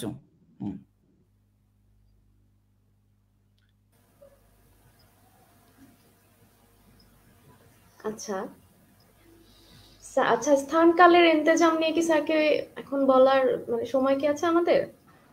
হ্যাঁ, ওটা দ্বিতীয় প্রশ্নটাই তুমি করো। হ্যাঁ আচ্ছা আচ্ছা স্যার, আপনার ভাষায় স্থান কালের ইন্তেজাম মানে বাকতিনের ক্রোনোটপ সম্পর্কে হচ্ছে হুমায়ুন আহমেদ মুক্তিযুদ্ধের গল্প উপন্যাসে কতটা ব্যবহার করেছেন, কিভাবে ব্যবহার করেছেন, এই সম্পর্কে যদি একটু বলতেন। আচ্ছা, সেটা আমি আগে একটু বলেছি যে স্থান এবং কালের একটা মিলন বিন্দুতে গল্পটি বলতে পারা, এটা হলো যে কোনো কথা সাহিত্যের একেবারে খুবই বেসিক আইডিয়া। বাকতিন স্থান কালের ব্যাপারটি একটা ভিন্ন আইডিয়ার দিক থেকেও ব্যবহার করেন। সেটা কি? সেটা হলো একটা স্থান এবং কালের মিলন বিন্দুতে আমি গল্পটি বলতে পারছি, আমার কাঠামো এবং চরিত্রকে আমি প্রেজেন্ট করতে পারছি, প্লেস করতে পারছি। কথার মানে হলো আমি আসলে বর্তমানের মধ্যে আছি। কথাটা একটু জটিল হলো বোধহয়। আমি আধুনিকতার যে সমস্ত সংজ্ঞা ব্যবহার করি, অনেকগুলো সংজ্ঞা ব্যবহার করি বিচিত্র কাজে, নিজে বোঝার জন্য, অন্যকে বলার জন্য, লেখার জন্য। তার মধ্যে এই সংজ্ঞাটা আমার সবচেয়ে পছন্দের। আমি এটা বাকতিন সরাসরি এটা বলেন নাই, কিন্তু বাকতিনের লেখা থেকে আমি এটা ডিরাইভ করে নিয়েছি, তৈরি করে নিয়েছি। সেটা হলো এই যে আধুনিকতা কি, এটার 100 রকম ব্যাখ্যা আছে। আমার কাছে একটা দুর্দান্ত ব্যাখ্যা হলো এই যে আপনি টাইম এবং স্পেসের কনজাংচারের মধ্যে নিজেকে হাজির করতে পারেন কিনা, এটা হলো আধুনিকতা। আমি আধুনিকতার আইডিয়ার এর চেয়ে ভালো পজিশনের কিংবা বিশ্লেষণাত্মক আইডিয়ার মুখোমুখি আর হই নাই। এটা আমার কাছে একটা গুরুত্বপূর্ণ বিষয়। তো আমি তো বলবো যে হুমায়ুনের মুক্তিযুদ্ধ ভিত্তিক উপন্যাস নয় শুধু, যে কোনো উপন্যাস কিংবা মুক্তিযুদ্ধ ভিত্তিক উপন্যাসে বিশেষভাবে হুমায়ুন এই কাজটা তো করতে পেরেছেনই। এই কাজটা করতে না পারলে তাকে তো আমরা ঔপন্যাসিক হিসেবে আসলে ওই গুরুত্বটা দিতাম না। কিন্তু এখানে আরেকটা কথা আছে, আরেকটা কথা হলো মুক্তিযুদ্ধ ভিত্তিক উপন্যাস কিন্তু একটা এক অর্থে ঐতিহাসিক উপন্যাসও বটে। মুক্তিযুদ্ধ ভিত্তিক উপন্যাসটা এক অর্থে ঐতিহাসিক উপন্যাসও বটে। দাদা আজকের দিনে কেউ একজন লিখছে, তো সে 50 বছর আগের একটা কাহিনী লিখছে, হ্যাঁ, সেদিক থেকে এটা ঐতিহাসিক উপন্যাসও বটে। হুমায়ুন মুক্তিযুদ্ধের উপন্যাস যখন লিখেছেন তখন সাধারণভাবে তিনি ঐতিহাসিক উপন্যাসের কোনো ফরম্যাট ব্যবহার করেন নাই। হুমায়ুন নিত্য বর্তমান একটা ফরম্যাট তিনি ব্যবহার করেছেন। আমি মিলিয়ে বলে, যারা পড়েছে হুমায়ুনের, ধরা যাক বাদশাহ নামদার পড়েছে, বাদশাহ নামদারের সঙ্গে মিলালেই বুঝতে পারবে যে বাদশাহ নামদারে তিনি অতীতের একটা কাহিনী বর্ণনা করেছেন। আমি বলেছি যে বাদশাহ নামদার যদি প্রচুর লোক পছন্দ করে, কিন্তু আমি বলেছি যে উপন্যাস হিসেবে এটা আসলে খুব ভালো রচনা নয়। কারণ তিনি এই উপন্যাসের মধ্যে টাইম অ্যান্ড স্পেসের একটা সার্টেন বিন্দুর মধ্যে গল্পটি বলতে পারেন নাই, প্লেস করতে পারেন নাই। তিনি বরং একটা বর্ণনা দিয়ে গেছেন, একটা পুরনো ইতিহাসের বর্ণনা দিয়ে গেছেন, যেটা আসলে কোনো ইতিহাস বইতে থাকতে পারত। আমি আশা করছি হয়তো যারা শুনছে তারা এই কথাটা একটু কানেক্ট করতে পারবে। যদি আরো বিস্তারিত বলার দরকার, সেটা এখন আমাদের সময় নেই। তো মুক্তিযুদ্ধের ক্ষেত্রে কিন্তু হুমায়ুন এই কাজটা করেন নাই। মুক্তিযুদ্ধের ক্ষেত্রে তিনি সবসময় প্রেজেন্টে গল্পটা বলছেন, মানে মুক্তিযুদ্ধকে তিনি সবসময় বর্তমানময় করে উপস্থাপন করেছেন। এটাও হুমায়ুনের মুক্তিযুদ্ধের লেখাগুলোর একটা গুরুত্বপূর্ণ বৈশিষ্ট্য। এটা কোনো প্রকার গভীর তাৎপর্য সঞ্চারিত করেছে কিনা সেটা আমি ভেবে দেখিনি, কিন্তু এই বৈশিষ্ট্য তার লেখার মধ্যে আছে।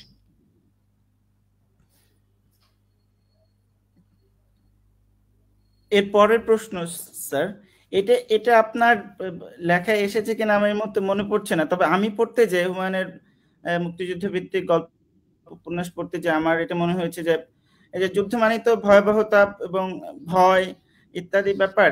তো হুমায়ুন আহমেদের বিভিন্ন উপন্যাসে বিভিন্ন চরিত্র আসলে এই ভয়টাকে জয় করার চেষ্টা করেছে এবং ভয় নানাজন কিভাবে পাচ্ছে এবং কিভাবে সেটা থেকে নিজেকে মানে ওভারকাম করছে, এটারই এক ধরনের বর্ণনা, যেটা বলছিলেন এক্সিস্টেন্সিয়াল বা ফেনোমেনোলজিক্যাল। এই দিক থেকে হুমায়ুন আহমেদের মানে গল্প উপন্যাসকে কিভাবে দেখা যায় আর কি? ভয় অতিক্রম করেছে এবং ভীতির মধ্যে ছিল, হুমায়ুনের লেখার মধ্যে এই দুটোই খুব গুরুত্বপূর্ণ। আমরা শুধু বলবো যে যেখানে ইডিওলজিক্যালি মোটিভেটেড লেখাগুলোতে আমাদেরকে দেখানো হয় যে একজন ইডিওলজিগত কারণেই আসলে মুক্তিযুদ্ধের যে ভয়াবহতা, এখানে যে মৃত্যুর ব্যাপার আছে, এখানে যে নতুন অভিজ্ঞতার মধ্য দিয়ে যাওয়ার ব্যাপার আছে, এখানে যে প্রতি মুহূর্তে মৃত্যুর ঝুঁকি নিয়ে একজন কাজ করছে, এই ব্যাপারগুলোকে অতিক্রম করে যাচ্ছে। এটা বেশিরভাগ সিনেমা গল্পে এইভাবেই লেখা হয়ে থাকে। হুমায়ুনের লেখার মধ্যে এই জাতীয় বা ইসলামী একদম নেই। হুমায়ুন বরাবরই দেখান যে ক্যারেক্টারগুলো আসলে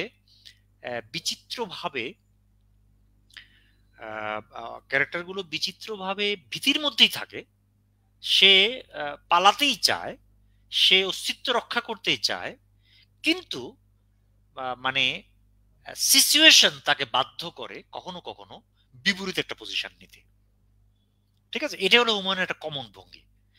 এই ভঙ্গির সঙ্গে পরে হয়তো আমি এই গুরুতর পয়েন্টটি বলার জন্য সময় পাবো না কিংবা মনে থাকবে না, সেজন্য বলিনি। এটার সঙ্গে হুমায়ুনের মুক্তিযুদ্ধের এন্টার রিপ্রেজেন্টেশনের দুটো গুরুত্বপূর্ণ ব্যাপার জড়িত। একটা হলো হুমায়ুন মুক্তিযুদ্ধকে সবসময় জনযুদ্ধ হিসেবে চিত্রিত করেছেন, আর আরেকটা হলো হুমায়ুনের মুক্তিযুদ্ধ বেসিক্যালি গেরিলা যুদ্ধ। এখন এই যে গেরিলা যুদ্ধ এবং জনযুদ্ধ, এই দুটোই কিন্তু আসলে পাবলিকের সঙ্গে সম্পর্কিত। এখন পাবলিক কিন্তু বা ইডিওলজিক্যালি মোটিভেটেড হয়ে জীবনযাপন করে না। পাবলিক কিন্তু বাই ডিফল্ট, ধরা যাক আওয়ামী লীগ করবে না, ওই সময় আমি ৭১-এর কথা বলতেছি, যে বাই ডিফল্ট সে আওয়ামী লীগ করবে তা নয়। বাই ডিফল্ট সে যে মনে করবে যে এখানে যা যা ঘটছে আমার তার পক্ষে থাকা উচিত, হ্যাঁ, এরকম কিন্তু পাবলিক করবে না। হুমায়ুন বলছেন যে পাবলিক আসলে এগুলোকে আছে, সে আওয়ামী লীগ করেও না, শেখ মুজিব তার খুবই প্রিয়, আবার এটা যে শেখ মুজিবের নাম না নিলে সে সকাল সন্ধ্যা কিছু খেতে পারে না তাও না, মানে আছে নাই, এই ধরনের একটা বাস্তবতার মধ্যে মানুষ জীবন যাপন করে। কিন্তু while he or she is forced by situation, তখন কিন্তু ব্যাপারটা একটা ভিন্ন চেহারা, ভিন্ন সুরত দাঁড়াবে। তখন সে আসলে ভয়কে অতিক্রম করে যেতে পারে, অতিক্রম করে যাবে। হুমায়ুন এরকম বহু চরিত্র মুক্তিযুদ্ধের সাপেক্ষে তৈরি করেছেন, যখন একটা পর্যায়ে সে এই ভয়কে অতিক্রম করে।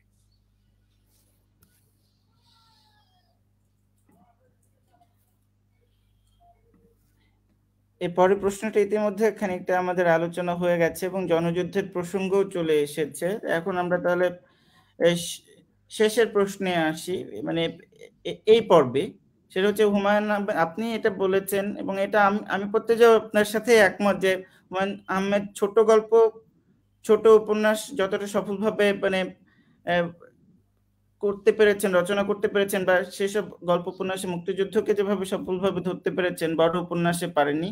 আপনার একটা উদ্ধৃতি দিই, প্রথম আলোতে আপনি একটা লেখা লিখেছিলেন যে বড় উপন্যাসের শৈল্পিক সমুন্নতি রক্ষা করা তার পক্ষে খুব একটা সম্ভব হয়নি।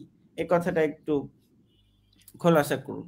আমি বলেছি যে হুমায়ুন আসলে একজন উৎকৃষ্ট ছোট গল্পকার এবং উৎকৃষ্ট নোভেলা লেখক, মানে ছোট উপন্যাস লেখক, একদম উৎকৃষ্ট, অতি উঁচু মাপের। কিন্তু উপন্যাস বলে যে একটা ফর্ম, যে ফর্মের মধ্যে সামগ্রিক জীবন বাস্তবতাকে ধরার একটা চেষ্টা থাকে এবং সেই চেষ্টার অংশ হিসেবে ওইভাবে চরিত্রায়ন করতে হয়, ওইভাবে প্লট সাজাতে হয়। ঠিক আছে, চরিত্রায়ন, প্লট সাজানো, উপকাহিনী সংযুক্ত করা, একটা কাহিনীকে ইলাবোরেট করা, এই যে অল দিস থিংস, এই ব্যাপারগুলোর মধ্য দিয়ে যে একটা বড় সমগ্র জনজীবনকে উপস্থাপন করার অভিপ্সা কিংবা উচ্চাভিলাষ নিয়ে যে ধরনের রচনা আমরা সারা পৃথিবীতে দেখে আসছি, এটা আমরা হুমায়ুনের মধ্যে খুব একটা দেখব না। এই জন্য আমরা দেখবো যে হুমায়ুন বড় উপন্যাস প্রায় লেখেননি, যে 2-4টা লেখার চেষ্টা করেছেন সেগুলোতেও তিনি খুব বেশি সফল হন নাই। যেমন আমি বলেছি যে অসংখ্য নানান ধরনের প্রস্তুতি থাকা সত্ত্বেও জ্যোৎস্না ও জননীর গল্প উপন্যাসে আর্টিস্টিক্যালি বা অ্যাস্থেটিক্যালি প্রচুর সমস্যা আছে, এবং মধ্যাহ্নকে হুমায়ুনের একটা অত্যন্ত টপ র্যাঙ্কড উপন্যাস আমি মনে করি, কিন্তু সেটা প্রথম খণ্ডকে। মধ্যাহ্ন যে দ্বিতীয় খণ্ড, এই দ্বিতীয় খণ্ডটা আমার ধারণা যে হুমায়ুন ঠিক মতো ডিল করতে পারেন নাই। তার মানে হলো, কথাটা হলো এই যে বড় উপন্যাসের যে ভিন্ন ধরনের একটা মেকানিজম থাকে, সেই মেকানিজম আমরা হুমায়ুনের মধ্যে বেশি পরিমাণ চর্চিত হতো দেখি না, আর যে 2-1 জায়গায় চর্চিত হয়েছে সেখানে সাফল্য দেখি না। কিন্তু ছোট উপন্যাস বা নভেলা, এটা বহু পরিমাণে হুমায়ুন লিখেছেন, এবং তার মধ্যে অনেকগুলো বেশ গুরুত্বপূর্ণ মাস্টারপিস। ঠিক এই দিক থেকেই আসলে আমি বলেছি যে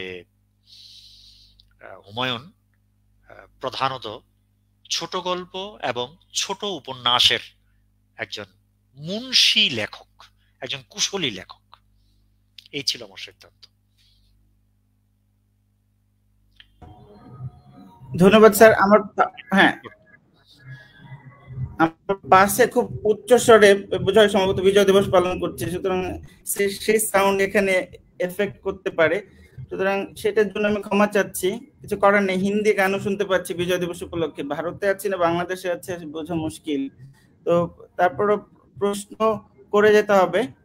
তো স্যার, এরপরে আমরা হুমায়ুন আহমেদের রচনা শৈলী বিষয়ে আলোচনা করতে চাই।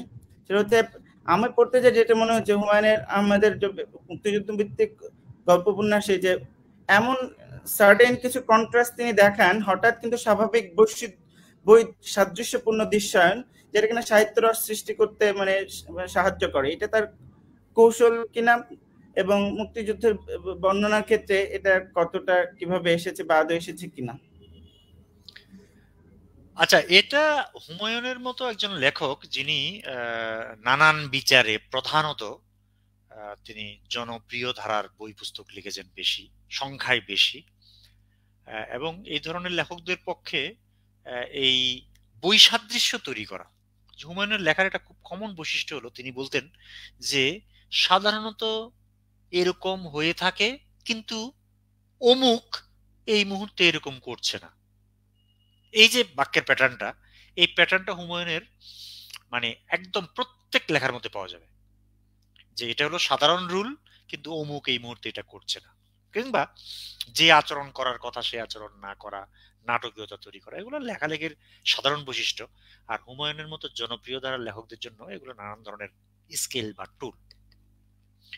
মুক্তিযুদ্ধের ক্ষেত্রে আমি বরং বলবো ব্যাপারটাকে একটু অন্য দিক থেকে দেখা যেতে পারে। মুক্তিযুদ্ধের উপন্যাস এবং গল্পের ক্ষেত্রে আমরা বলবো যে মুক্তিযুদ্ধের উপন্যাস এবং গল্পে হুমায়ুন বরং এই কন্ট্রাস্টটা তৈরি করেন, এখন মনে পড়ছে, 2 জায়গা থেকে। এক জায়গা হলো তিনি আমরা যে ধারণাগুলোর মধ্যে মুক্তিযুদ্ধকে দেখি, তিনি সেগুলোকে শার্পলি কাটল করে দেন। এই কাজটা তিনি প্রায় করেন মুক্তিযুদ্ধের উপন্যাসের ক্ষেত্রে, গল্পের ক্ষেত্রে। এবং 2 নাম্বার হলো যে মুক্তিযুদ্ধের উপন্যাসের সময় বেশিরভাগ লেখক মুক্তিযুদ্ধের উপন্যাস লিখতে গেলে এত সিরিয়াস হয়ে যায় যে মুক্তিযুদ্ধের উপন্যাস লিখতে গেলে আমাদের উপন্যাস এবং গল্পগুলোকে মনে হয় যেন তারা কনসেন্ট্রেশন ক্যাম্পে একটা উপন্যাস লিখছে বা গল্প লিখছে। এখানে যে জনজীবন ছিল, এখানে যে মানুষ জীবন যাপন করেছে, উৎপাদন হয়েছে, বাজার ঘাট ছিল, বাজার টাজার ছিল, এগুলো তাদের লেখা পড়লে আসলে বোঝা যায় না। মনে হয় যেন একটা যুদ্ধক্ষেত্রের মধ্যে আছে, এবং শত্রুকে নিধন করা কিংবা শত্রুকে আক্রমণ করতে গিয়ে নিজে নিহত হওয়া, এর বাইরে আর কোনো বাস্তবতা নাই। বেশিরভাগ উপন্যাসে সাধারণত এই ধরনের প্রেজেন্টেশনই করা হয়। হুমায়ুনের লেখালেখি এই দোষ থেকে, আমি দোষই বলবো এটাকে, এই দোষ থেকে সম্পূর্ণ মুক্ত। হুমায়ুন কিন্তু, আচ্ছা বাদি ভাই, এই বৈশিষ্ট্য জাহানারা ইমামের ৭১-এর দিনগুলি বইয়েরও আছে, যে তিনি মুক্তিযুদ্ধের প্রায় পুরো সময়টাতে তিনি গাড়ি নিয়ে ঘোরাঘুরি করেছেন। তিনি তো এলিফ্যান্ট রোডে থাকতেন, এলিফ্যান্ট রোড থেকে ধানমন্ডি, গুলশান এইসব জায়গায় ঘুরাঘুরি করেছেন, কাঁচা বাজারে বাজার করেছেন। মানে এক ধরনের জীবনযাপনের ব্যাপার তো ছিল। ওই জীবনযাপনের মধ্যেই একটা চরিত্রকে আবিষ্কার করা, একটা চরিত্রের অ্যাক্টিভিটিজ আবিষ্কার করা, যুদ্ধের সঙ্গে তার সম্পর্ক, তার যুদ্ধে সার্ভিস দেওয়া কিংবা বিরুদ্ধে যাওয়া, এই ব্যাপারগুলোকে তো আসলে ওই বাস্তবতার মধ্যে আবিষ্কার করতে হবে। এটা হুমায়ুন বরাবরই করেছেন। যেমন ধরা যাক একটা ক্যারেক্টার তার খালার বাসায় বেড়াতে যাচ্ছে, তার বিয়ের কথাবার্তা হচ্ছে, ইত্যাদি ইত্যাদি। তো এই যে খালার বাসায় বেড়াতে, আমি আগুনের পরশমণির কথা বলছি, এই যে খালার বাসায় বেড়াতে যাচ্ছে, বিয়ের কথাবার্তা হচ্ছে, এটা আসলে মুক্তিযুদ্ধের সময়কার একটা খুবই প্রাত্যহিক বাস্তবতা ছিল। কারণ প্রচুর মেয়ের আসলে এরকম বিয়ে হয়েছে এবং বিয়েতে কিছু অনুষ্ঠানও হয়েছে, ঠিক আছে। কিন্তু হুমায়ুন সাহস করে এই ব্যাপারগুলোকে উপস্থাপন করতে পেরেছেন, অন্যরা আসলে সাহসটা করে না। তারা মনে করে মুক্তিযুদ্ধ নিয়ে উপন্যাস লেখা মানে হলো আমাকে সবসময় গম্ভীরভাবে থাকতে হবে এবং আমাকে একটা যুদ্ধক্ষেত্রের মধ্যে থাকতে হবে, আমাকে ইডিওলজিক্যাল ব্যাপারগুলো কাটায় কাটায় রক্ষা করতে হবে। এটা হুমায়ুন করতেন না। এটাকে আমরা একটা কন্ট্রাস্টিং ব্যাপার বলতে পারি হুমায়ুনের লেখায়। স্যার অনেক ধন্যবাদ। তো ধন্যবাদ স্যার। হুমায়ুন আহমেদের বয়ান সহজ অথচ গভীর, এই বিষয়ে স্যার আপনি কি বলবেন? সহজ অথচ গভীর, জি স্যার। হ্যাঁ, এটা আমার একটা প্রধান সিদ্ধান্ত ছিল যেটা মেক করার, যে আমি বলেছি যে হুমায়ুন গল্প বলতে পারতেন, এবং গল্প বলতে পারতেন এমন ভাবে যে তিনি তার সমস্ত ধরনের গভীর টেকনিকগুলোকে লুকিয়ে ফেলতে পারতেন। এটা হুমায়ুনের লেখালেখির একটা খুব গুরুত্বপূর্ণ বৈশিষ্ট্য। আমি এটা বিশেষভাবে দেখিয়েছি, অনেকগুলো লেখায় দেখিয়েছি।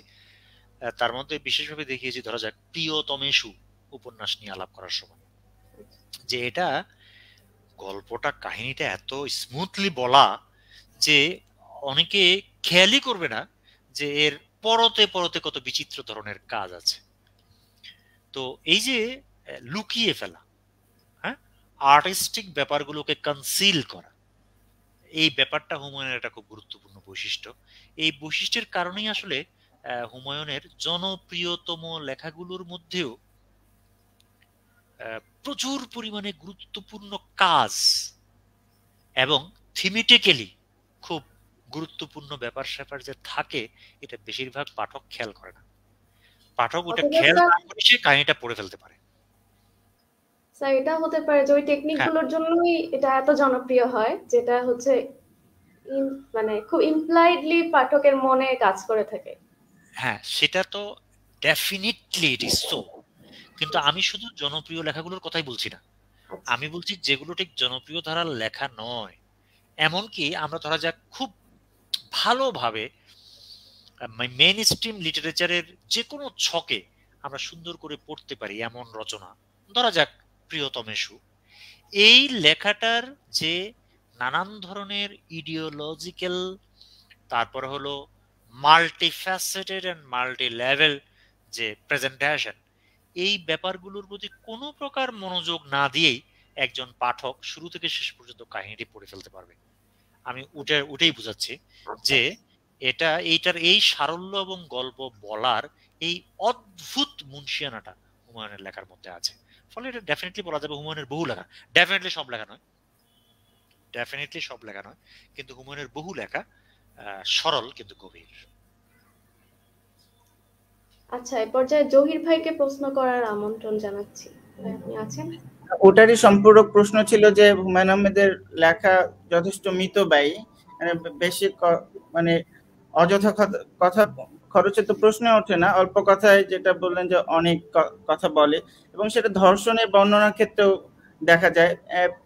অরুণাদের অগ্নিসাক্ষী বা ওই সময়কার মুভিতে যেটা বলছেন কনসেন্ট্রেশন ক্যাম্প যেন পুরো দেশ, জীবনের অন্যান্য বাস্তবতাগুলো অনুপস্থিত। তো সম্ভবত ওটাকে মাথায় রেখেই এই দিকগুলো কি কম দেখানো হয়েছে বা কম কথায় বলা হয়েছে, বা নীতি নৈতিকতার প্রশ্নের জায়গা থেকে কি ওই যে আপনি বললেন যে মধ্যবিত্তের আরামে যাতে মানে বাধা সৃষ্টি না হয় সেজন্য এই ধরনের বর্ণনা তিনি এড়িয়ে গেছেন না কি ব্যাপারটা না, কি? তুমি যে অংশটা বললা সেটা দুই পাশে কিন্তু দুই দিক আছে। তোমার দুইটা অংশ, তোমার কথার দুইটা অংশ কথা প্রকাশ করে, দুই বিষয় প্রকাশ করে, ভাব প্রকাশ করে, দুটো এক জিনিস না। একটা হলো যে মিতব্যয়িতার কথা আমি যেটা বলেছি সেটা হুমায়ুনের সমস্ত লেখার ক্ষেত্রে প্রযোজ্য নয়, বরং হুমায়ুনের বিপুল পরিমাণ লেখা যেগুলো জনপ্রিয় ধারার বলবো আমরা, সেগুলোতে বরং ফাও কথাবার্তার সংখ্যাই বেশি। মানে ওই যে ফর্মা মিলানো, ঠিক আছে, ফর্মা হিসাব করে লেখা, তারপরে হলো সংলাপ দিয়ে দিয়ে উপন্যাসের পৃষ্ঠা বাড়ানো, এইসব ব্যাপার হুমায়ুনের লেখার মধ্যে প্রচুর আছে। আমি যেই কথাটা বলেছি সেটা হলো যে হুমায়ুনের সফলতম রচনাগুলোর মধ্যে, যেমন ধরা যাক আমি এই ধরনের রচনাগুলোর মধ্যে একটা ধরি, আমার আছে জল, এটাতে বলা যাবে যে প্রায় একটা শব্দ বাড়তি ব্যবহার করেন নাই লেখক। মানে এত স্লিম, এত মিতব্যয়ী। আমি উদাহরণটা দিয়েছি যে এটা একটা একদম পাড় বাঁধানো নদীর মতো, খুব গভীর, কিন্তু উছলে তীরকে বা পাড়কে ছাড়িয়ে যাচ্ছে না, এরকম একটা ভঙ্গিতে তিনি গল্পটা বলেছেন। এটা হুমায়ুনের বেশ কিছু নভেলা, যেগুলো আমি বলেছি যে খুবই সার্থক এবং উঁচু মাপের রচনা, গভীর রচনা, এগুলোর একটা বৈশিষ্ট্য যে হুমায়ুন মিতব্যয়ী। কিন্তু পরে তুমি যে মিতব্যয়িতার কথা বললে সেটা সম্পূর্ণ ভিন্ন। সেটা হলো এই যে হুমায়ুন কোথাও কোথাও ধরা যাক ৭১-এর বীরাঙ্গনাদের প্রসঙ্গ, কিংবা যে ব্যাপারগুলো খানিকটা আমরা বলবো যে অসামাজিক ব্যাপারকে হাজির করে, এগুলো হুমায়ুন কোথাও কোথাও এড়িয়ে গেছেন। যেমন জ্যোৎস্না জননীর গল্পে তিনি এড়িয়ে গেছেন, এবং অন্যত্র কোথাও কোথাও তিনি এত সংক্ষিপ্ত বর্ণনা দিয়েছেন যে এটা আরো বেশি থাকতে পারত। সেই ব্যাপারটা কিন্তু ভিন্ন। একটা পয়েন্ট তুমি ঠিক বলেছো যে হুমায়ুনকে তো আসলে সামাজিকতা রক্ষা করতে হতো, কারণ হুমায়ুন তো জনপ্রিয় লেখক। জনপ্রিয় লেখকের একটা বৈশিষ্ট্য হলো যে তিনি খুব সহসা অসামাজিক হতে পারেন না। হ্যাঁ, এবং অসামাজিক হতে পারেন না বলেই আসলে জনপ্রিয় লেখকরা সাধারণত বড় লেখক হন না। হুমায়ুন খুব ব্যতিক্রম একজন, যে হুমায়ুন অসামাজিক হন নাই, কিন্তু গল্প বলার এমন একটা ভঙ্গি রপ্ত করেছেন যে অসামাজিক না হয়েও তিনি বিপুল পরিমাণ অসামাজিক ডিসকোর্সকে তিনি আফোল্ড করতে পেরেছেন, তিনি সামনে এগিয়ে যেতে পেরেছেন। এমন ভাবে তিনি কাজটা করেছেন যে এই ব্যাপারটা মৃদু অস্বস্তি সহ একজন পাঠক পড়ে ফেলতে পারে। এটা হুমায়ুনের একটা খুবই অসাধারণ বৈশিষ্ট্য। আমি আমার বইয়ের মধ্যে অনেকবার দেখিয়েছি যে হুমায়ুন আসলে আমাদের ডমিনেন্ট ডিসকোর্স গুলোর ব্যাপক ক্রিটিক করেছেন। যতটা বলা হয়, যতটা ভাবা হয়, তার চেয়ে অনেক বেশি ব্যাপক ক্রিটিক করেছেন। কিন্তু ওই যে তুমি বললে যে মুক্তিযুদ্ধের একটা বিশেষ ব্যাপারে খুব কম বর্ণনা কিংবা অসামাজিক বর্ণনার ঘাটতি, সেটা হুমায়ুন নিজে বহুবার লিখেছেন যে তিনি এই যে নরনারীর যৌনতা কিংবা মুক্তিযুদ্ধে বীরাঙ্গনাদের প্রসঙ্গ, এই ব্যাপারগুলো তিনি আসলে লিখতে স্বস্তি বোধ করতেন না। সেটা একটা ভিন্ন প্রসঙ্গ। ধন্যবাদ স্যার। হ্যাঁ, আপনি যেটা বলছিলেন যে ওই সময় সাথে বর্তমান সময়ের কিছুটা মিল আছে। যেমন প্যান্ডেমিকের সময় মানে যাকে বলে বিয়ে শাদীর পরিমাণ বেড়ে গিয়েছিল, আর ওই সময় এই বিশেষ ঘটনার কারণেই সম্ভবত বিয়ে শাদী বেড়ে গিয়েছিল। পাশাপাশি ৭১-এর দিনগুলোতে আমি দেখলাম যে মুক্তিযুদ্ধের শুরুতে মধ্যবিত্তের কেনাকাটাও বেড়ে গিয়েছিল, যেটা করোনার শুরুতেও কেনাকাটাটা বেড়ে গিয়েছিল। যাই হোক, এ ধরনের সময়ের একটা মিল পাওয়া যাচ্ছে। নানা কারণে আমরা সেই মিলটা আরো গভীর। সোজা কথায় মানুষ তো আর ইডিওলজিক্যাল জীবনযাপন করে না, অর্থাৎ খামাকা আরোপণমূলক ভাবে দাবি করলে তো হবে না। মানুষ তার সাধারণ জীবনযাপন করে, মানুষ তার সংখ্যার মধ্যে, আত্মতৃপ্তির মধ্যে, ব্যক্তিগততার মধ্যে জীবনযাপন করে। ওই ব্যাপারটা যদি মাথায় না রাখা যায় তাহলে অ্যাস্থেটিক্যালি রিপ্রেজেন্টেশন অত্যন্ত বাজে হতে বাধ্য। হুমায়ুন এই বাজে রিপ্রেজেন্টেশন খুব সামান্যই করেছেন, এবং মুক্তিযুদ্ধের ক্ষেত্রে খুব বেশি করেন নাই। আমি মুক্তিযুদ্ধের কথা বলছি বিশেষভাবে। ধন্যবাদ স্যার। যেটা এবার হচ্ছে যেটা বলছিলাম, আমাদের শিরোনাম ছিল হুমায়ুন আহমেদের বইয়ে মুক্তিযুদ্ধের বয়ান। এখানে বই কথাটা কোট আনকোট রাখা হয়েছে। বই গ্রামগঞ্জে ছোটবেলায় আমি বলতো, আমরা ব্যবহার করতাম হচ্ছে মুভি অর্থে, চলচ্চিত্র অর্থে, যে ওই বইটা দেখছিস কিনা। এই এই অর্থে, অর্থাৎ বই বলতে আমরা পাঠ্যপুস্তক হিসেবে যেটা পড়ি মুদ্রণ যন্ত্রের মাধ্যমে, আর যেটা আমরা দেখি দুটোই, অডিও ভিজুয়াল এবং টেক্সচুয়াল। তো এখন আমরা আসি বই বলতে যে দ্বিতীয় অর্থটা, গ্রামগঞ্জে যেটা বেশি প্রচলিত সম্ভবত, আমি জানি না। তো এই অংশটা নিয়ে আলোচনায় হুমায়ুন আহমেদের চলচ্চিত্রে মুক্তিযুদ্ধ। তো প্রথম প্রশ্নটা হচ্ছে সংক্ষেপে যদি এই দুটো মিডিয়াম সম্পর্কে আপনি একটু আইডিয়া দিতেন, এই দুটো মিডিয়ামের পার্থক্যটা কিভাবে এবং কি আর কি, এবং সেটা একটা ভিন্ন লম্বা আলাপ হবে। আমাদের একটা কথা মনে রাখতে হবে যে হুমায়ুন চলচ্চিত্র বানিয়েছেন এবং হুমায়ুনের চলচ্চিত্রের কিছু গুরুত্বপূর্ণ বৈশিষ্ট্য আছে, কিন্তু সারা পৃথিবীতে আমরা যেটাকে চলচ্চিত্রের ভাষা বলে থাকি, সেদিক থেকে কিন্তু হুমায়ুন যে খুব পরীক্ষা নিরীক্ষার মধ্য দিয়ে গেছেন কিংবা খুব সাফল্য দেখিয়েছেন তা কিন্তু নয়। এই কথাটা আমাদের মাথায় রাখতে হবে। তো ওই চলচ্চিত্রের ল্যাঙ্গুয়েজটা কি? চলচ্চিত্রের ল্যাঙ্গুয়েজটা হলো যে উপন্যাসে আমরা যখন লিখি বা পড়ি তখন আমাদের কল্পনার একটা স্কোপ থাকে, যে আমরা ওই যে বর্ণনাটা পড়ছি সেই বর্ণনাটাকে আমরা ভিজুয়ালাইজ করছি কল্পনায়। কিন্তু সিনেমার ক্ষেত্রে এই এক ধাপ কাজটা সিনেমা নিজে করেই দেয়। মানে একজন ব্যক্তির নাম আছে, আমি সেই নামটা দিয়ে কল্পনা করছি কোনো একজনকে, কিন্তু সিনেমা করে কি ওই ব্যক্তিকে যেহেতু হাজির করে, ফলে ওই কল্পনার স্কোপটা খানিকটা কমিয়ে দেয়। ফলে সিনেমার রিডিং এবং উপন্যাসের রিডিং এবং নির্মাণ প্রক্রিয়াগুলোর মধ্যে পার্থক্য আছে।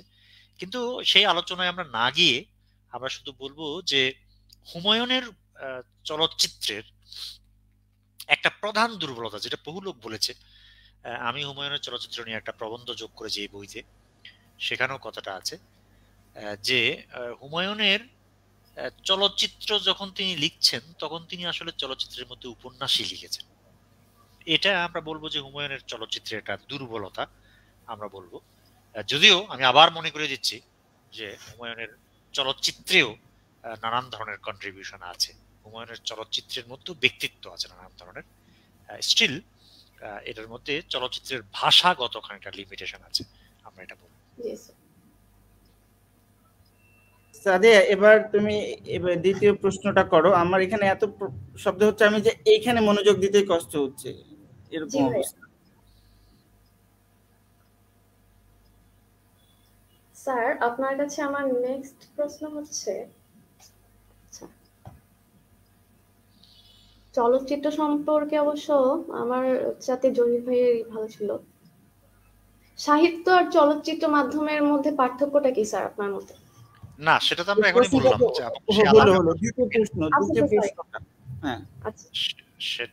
সেটার ব্যাপারে আমি বেশি আগ্রহী না, কারণ এই আলোচনা এখানে অন্য লম্বা সময় নিয়ে নেবে। আমরা বরং হুমায়ুনের চলচ্চিত্র সম্পর্কে একটু কমেন্ট করলাম। আচ্ছা স্যার, একটা প্রশ্ন এখন, যে হুমায়ুন আহমেদের মুক্তিযুদ্ধের বয়ানে ধর্ম কিভাবে এসেছে আপনার, মানে আপনার মতামতটা যদি বলতেন। আচ্ছা, আমার মতামত না, এটা যারা ওটা কিন্তু পরে ছিল, ওটার আরো কতগুলো প্রশ্ন ছিল হুমায়ুন আহমেদের চলচ্চিত্র মুক্তিযুদ্ধে, এই শিরোনামের অধীনে কতগুলো প্রশ্ন ছিল, যাক আমি সেগুলো করছি, সরি স্যার। তো যেটা হচ্ছে স্যার, হুমায়ুন আহমেদের বর্ণনার সাথে চলচ্চিত্রের দৃশ্যায়নের মিল আপনি খুঁজে পেয়েছেন, কোথাও একটা মন্তব্য করেছিলেন, সেটা তো একটা গেল। আপনি বলেছিলেন একটু আগে কমেন্ট করলেন, সেটা হচ্ছে যে উনি চলচ্চিত্রে উপন্যাস লেখার চেষ্টা করেছেন। তো সার্বিকভাবে ওনার আগুনের পরশমণি নিয়ে আপনি এখানে কমেন্ট করেছেন, তো এই মুভিটা নিয়ে আপনি যদি একটু আলোচনা করতেন। আগুনের পরশমণি মুভি নিয়ে আলাপ করার চেয়ে আমার মনে হয় যে আগুনের পরশমণি উপন্যাস নিয়ে আলাপ করা বেটার। আসলে তো উপন্যাসকে মুভিতে কনভার্ট করতে গেলে চলচ্চিত্রের ভাষার একটা অন্য রকম আয়োজন লাগে, সেটা আমার মনে হয় যে হুমায়ুনের লেখার মধ্যে, হুমায়ুনের সিনেমার ভাষার মধ্যে ছিল না। এবং সেই কারণে আমি খেয়াল করেছি যে আগুনের পরশমণির অত্যন্ত গুরুত্বপূর্ণ গভীর কতগুলো দিক আসলে মুভিতে ধরা পড়েনি। ডেফিনেটলি এটা খুব সুন্দর মুভি, যখন বানানো হয়েছে তখনকার সাপেক্ষে এর প্রচুর গুণ আছে। এবং আমি একটা ক্রিটিক করেছিলাম, সেটা হলো এই যে আগুনের পরশমণি মুভিটা এমনকি আগুনের পরশমণি উপন্যাসের চেয়ে অনেক বেশি রাবীন্দ্রিক। হ্যাঁ, হুমায়ুনের ক্ষেত্রে রবীন্দ্রনাথের প্রতি একটা ফ্যাসিনেশন আমরা সবসময় দেখব। তো সেখানে এই যে আগুনের পরশমণির নাম থেকে শুরু করে তার যে ইমাজিনেশন, তার যে শেষ, তার যে কল্যাণ আকাঙ্ক্ষা, তার যে মুক্তির ধারণা, আলোর ধারণা, এই প্রচুর ব্যাপারে আমরা দেখবো যেটা খুবই রাবীন্দ্রিক। আমি পরে লেখার সময় পড়ে খুব অবাক হলাম যে উপন্যাসটা কিন্তু একটু আলাদা, সেটা এদিক থেকেও আলাদা। আর আরো দুটো ব্যাপার আমি এখানে উল্লেখ করি, সেটা হলো এই, একটা হলো যে উপন্যাসে কতগুলো ছোট ছোট ব্যাপার খুব গুরুত্বের সঙ্গে মুক্তিযুদ্ধের সময়টাকে চিত্রিত করেছে, চিহ্নিত করেছে, যেটা সিনেমাতে ওইভাবে আসলে ফুটিয়ে তোলা সম্ভব হয়নি। যেমন একটা উদাহরণ দিচ্ছি আমি, পরে আরেকটা বলবো।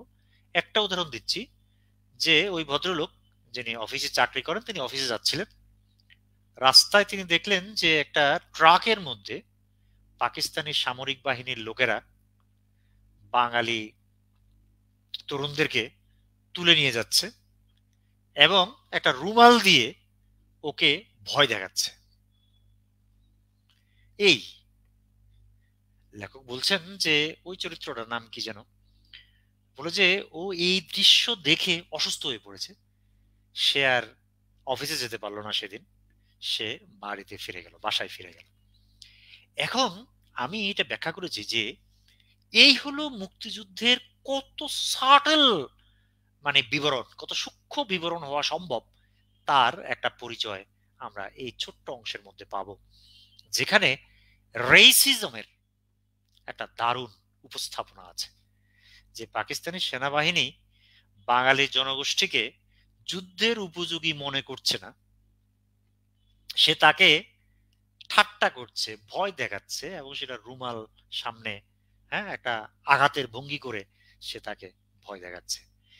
এই যে ব্যাপারটা, এই ব্যাপারটার মধ্যে একটা দারুণ আমরা বলবো যে অবহেলা আছে। এই অবহেলাটা রেসিস্ট অবহেলা। হ্যাঁ, এটা কিন্তু যুদ্ধের সময় ছিল, এটা যুদ্ধের সময় খুব প্রবল ভাবে ছিল এবং যে কোনো যুদ্ধের বিবরণীতে আমরা পাকিস্তানি বাহিনীর এই রেসিজমের পরিচয় পাবো।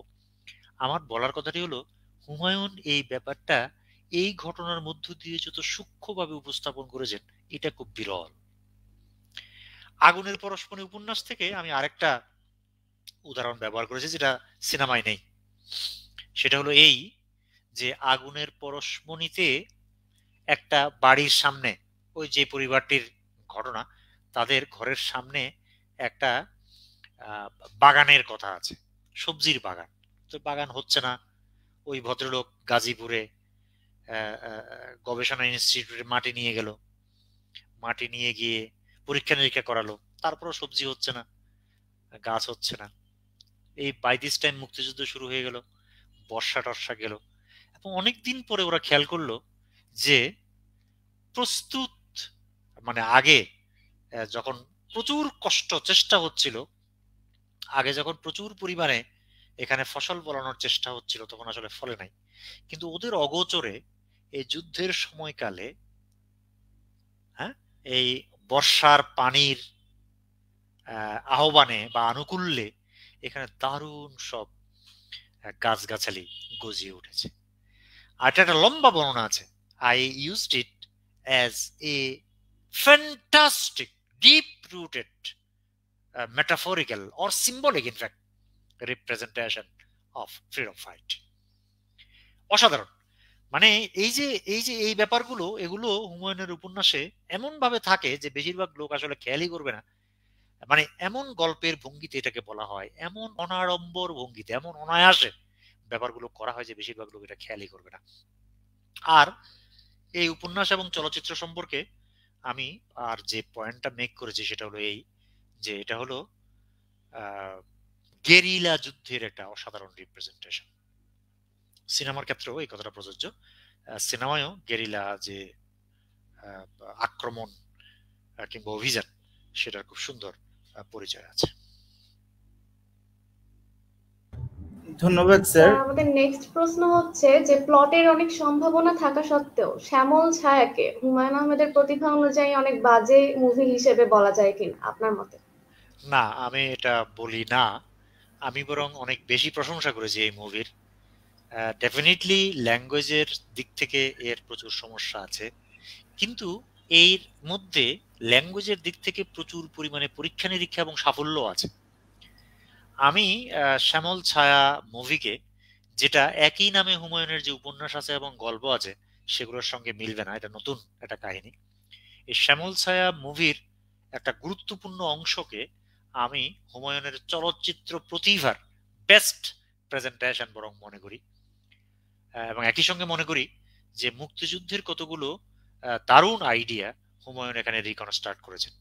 হিন্দু মুসলমান সম্পর্ক, হিন্দু মুসলমানের মুক্তিযুদ্ধের যে আলাদা পজিশন, এটা বলে রাখি যে হুমায়ুনের একটা ব্রিলিয়ান্ট নির্মাণ এবং উপলব্ধি হলো যে হিন্দুর জন্য যে মুক্তিযুদ্ধ এবং মুসলমানের জন্য মুক্তিযুদ্ধ, এই যুদ্ধ দুটো আলাদা ছিল। আলাদা এই অর্থে যে পাকিস্তান পক্ষ এবং স্থানীয় পাকিস্তানিদের দোসররা, এরা যেহেতু মুক্তিযুদ্ধের প্রধান ইডিওলজিক্যাল স্টেট অ্যাপারেটাস বানিয়েছে ভারত বিরোধিতাকে, সেই সূত্রে হিন্দু মাত্রই ভারতের দালাল, এই ধরনের একটা কনস্ট্রাকশন তারা করেছিল। তার ফলে হিন্দু জনগোষ্ঠী ৭১ সালে বাংলাদেশ ভূখণ্ডে চরম ভালনারেবল ছিল। সম্ভবত আমি লিখেছি আওয়ামী লীগের চেয়েও বেশি, দ্বিতীয় নিশ্চয় আওয়ামী লীগ হবে, মানে এটা ছিল ভালনারেবল। তার মানে হলো এই যে জাতি, ধর্ম, বর্ণ, পেশা এসবের সাপেক্ষে যে ভালনারেবিলিটি আলাদা আলাদা হতে পারে, এটারও কিন্তু কড়া হুঁশ আমরা হুমায়ুনের টপ টু বটম প্রত্যেকটা লেখার মধ্যে পাবো। ঠিক আছে? হ্যাঁ, এটা স্যার ওই যে যেটা বললেন যে মেটাফরিক্যালি পুরো বাংলাদেশকে রিপ্রেজেন্ট করেছে ১৯৭১, ওটাতেও আছে যে ওখানে ভালনারেবল কিন্তু হিন্দু জনগোষ্ঠী। আমার কথা ছিল প্লটের সম্ভাবনা স্যার, আমি অবশ্যই দেখি, সে বিষয়ে আরেকটু আলোচনাও তো আছে, কিন্তু নির্মাণের জায়গা, চলচ্চিত্র এজ এ মিডিয়ামের জায়গা থেকে আমার এটা খুব বেশি পছন্দ হয়নি, বরং আমি এক্ষেত্রে আগুনের পরশমণিটাকেই দেখতে আমার কাছে কেন যেন একটু বেশি ভালো মনে হয়েছে। হতে পারে, মানে আমি তোমার এই পজিশনের সঙ্গে আপাতত একমত নই। আমি মনে করি যে শেষে পাকিস্তানিদের একটা জাহাজ উড়িয়ে দেওয়া দৃশ্যটি খুবই দুর্বলভাবে চিত্রায়ন হয়েছে।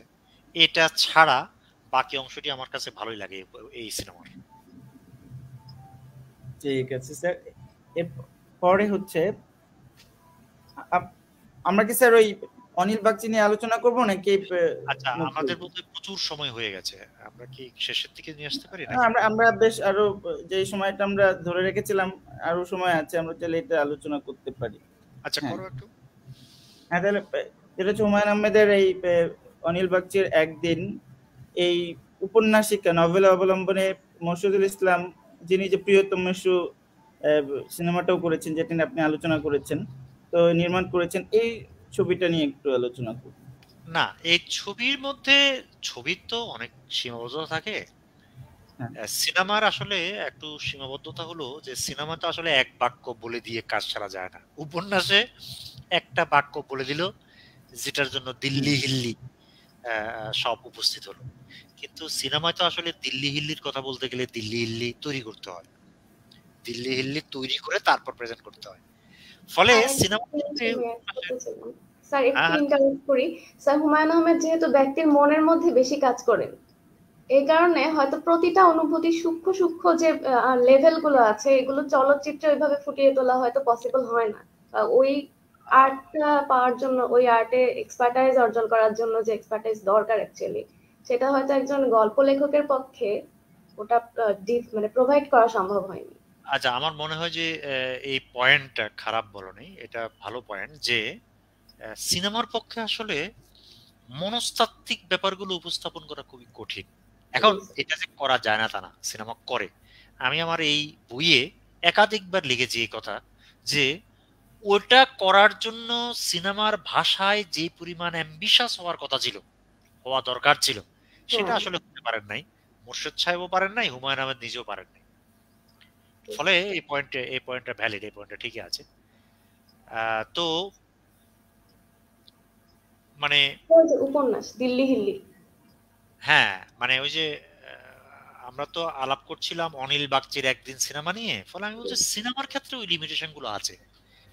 অনিল বাগচির একদিন উপন্যাসের সবচেয়ে বড় বৈশিষ্ট্য হলো যে এটা হিন্দু কমিউনিটির যে স্পেসিফিক অ্যান্ড আমরা বলবো ভালনারেবল থাকা, মানে বেশি পরিমাণ ভালনারেবল থাকা। 71 সালে তো সবাই ভালনারেবল ছিল, মানে পাকিস্তানি বাহিনী এবং তাদের কিছু মদতপুষ্ট লোক ছাড়া 71 সালে তো সবাই ভালনারেবল ছিল। ইনফ্যাক্ট পাকিস্তানি বাহিনী এবং মদতপুষ্ট লোকরাও ভালনারেবল ছিল, হয়তো পরিমাণে একটু কম। ওরা যেহেতু আক্রমণকারী, ফলে ওদেরকে আমরা হয়তো কম ভালনারেবল বলবো। তো তার মধ্যে সবচেয়ে বেশি ভালনারেবল হলো হিন্দু জনগোষ্ঠী। হুমায়ুনের লেখালেখির একটা গুরুত্বপূর্ণ বৈশিষ্ট্য হলো হুমায়ুন কিন্তু হিন্দু জনগোষ্ঠীকে উপস্থাপন করতে করেছেন, যেটা বাংলা সাহিত্যে আমরা বিপুল পরিমাণ লেখকের লেখার মধ্যে দেখি না। প্রায় মানে হুমায়ুনের মতো এই লেভেলের হিন্দু মুসলমান যৌথ জীবনের রিপ্রেজেন্টেশন বাংলা সাহিত্যে প্যারালালি আর কারো মধ্যে পাওয়া যাবে কিনা আমার সন্দেহ আছে। তো এই মুক্তিযুদ্ধের উপন্যাসের মধ্যে তিনি বারবার হিন্দু চরিত্র তৈরি করেছেন। ওই চরিত্র তৈরি করার ক্ষেত্রে কিছু লিমিটেশন আছে, কিন্তু হুমায়ুন আবার কিছু টোটকা আমরা বলবো কিছু ব্যবস্থা করে তিনি রিপ্রেজেন্টেশনের বন্দোবস্ত করেছেন। যেমন আমি একটা পয়েন্ট উল্লেখ করেছি আমার বইতে, যে হুমায়ুন যেখানে হিন্দু পরিবার উপস্থাপন করেছেন সেখানে সাধারণত তিনি ওই বেটা মানুষটিকে বিপত্নিক বানিয়েছেন। মানে আসলে নারী সহ একটা গার্হস্থ্য জীবন উপস্থাপন করা অনেক কঠিন, সে তুলনায় একটা বেটাকে উপস্থাপন করা অপেক্ষাকৃত সহজ, কারণ সে সাধারণত বাইরের পৃথিবীতে থাকে। এটা কিন্তু অনিল বাগচির একদিনের মধ্যে আছে, ঠিক আছে? তো আমি বলবো যে অনিল বাগচির একদিন এটা ওই দিক থেকে খুবই গুরুত্বপূর্ণ তাৎপর্যপূর্ণ রচনা, যে একটা হিন্দু কমিউনিটির অধিকতর ভালনারাবিলিটি এখানে উপস্থাপিত হয়েছে। আমি বলবো যে সিনেমার মধ্যে সেটা খানিকটা ধরা পড়েছে, একেবারে ধরা পড়ে নাই সেটা আমি বলবো না, যদিও একটু কঠিন কাজ ওই অ্যাটমসফিয়ার তৈরি করা, ওই সূক্ষ্ম ব্যাপারগুলো, একেবারে পরিবারের যে ব্যাপারগুলো, বাবা মেয়ে ছেলে মিলে ওদের যে সূক্ষ্ম অনুভূতি, মা নাই তার সম্পর্কে যে স্মৃতি, তারপরে হিন্দুত্ব রক্ষা করা, একই সঙ্গে এই অঞ্চলে এই বাংলাদেশ, এই মাটি মানুষ এগুলোর সঙ্গে সম্পর্ক রক্ষা করা, এই ব্যাপারগুলো একটু জটিল এবং সূক্ষ্ম। এগুলো সবটা সিনেমায় আনা সম্ভব হয়নি এবং হয় না সাধারণত, কিন্তু একটা আঁচ পাওয়া যায়, মানে সিনেমা দেখেও কিন্তু একটা আঁচ পাওয়া যায়।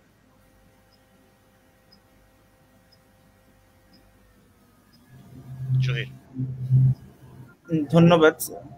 এখান থেকে কোনো শব্দ যাচ্ছে না? যাই হোক, আমি খুব বিব্রতকর অবস্থার মধ্যে না আছি। না না না না, তোমার শব্দ অত বেশি আসছে না, তুমি নির্দ্বিধায় বলো।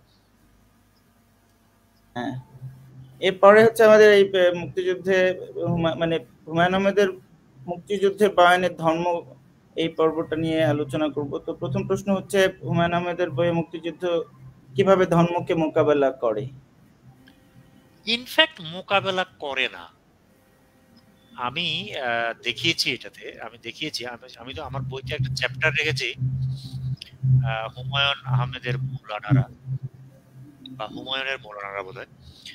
তো মৌলানা চরিত্রের ক্ষেত্রে আমি বলেছি যে এটা হুমায়ুনের খুব বড় ধরনের সাহসী কাজ বাংলাদেশের কথা সাহিত্যের কিংবা সামগ্রিক কালচারাল রিপ্রেজেন্টেশনের ক্ষেত্রে, যে হুমায়ুন মৌলানা চরিত্রকে সাহসের সঙ্গে রিপ্রেজেন্ট করতে পেরেছেন, যেটা আমাদের এখানে নানান ঐতিহাসিক কারণে ব্যাপারটা হচ্ছিল না, এখন আজকাল বেড়েছে।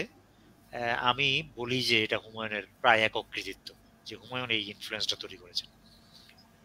কিন্তু সেখানেও আমি বলেছি যে হুমায়ুন যে যাকে আমরা থিওলজি বলি, সেটা সংক্রান্ত কোনো পরীক্ষা নিরীক্ষা করেছেন তা কিন্তু নয়, ইনফ্যাক্ট কোথাও করেন নাই।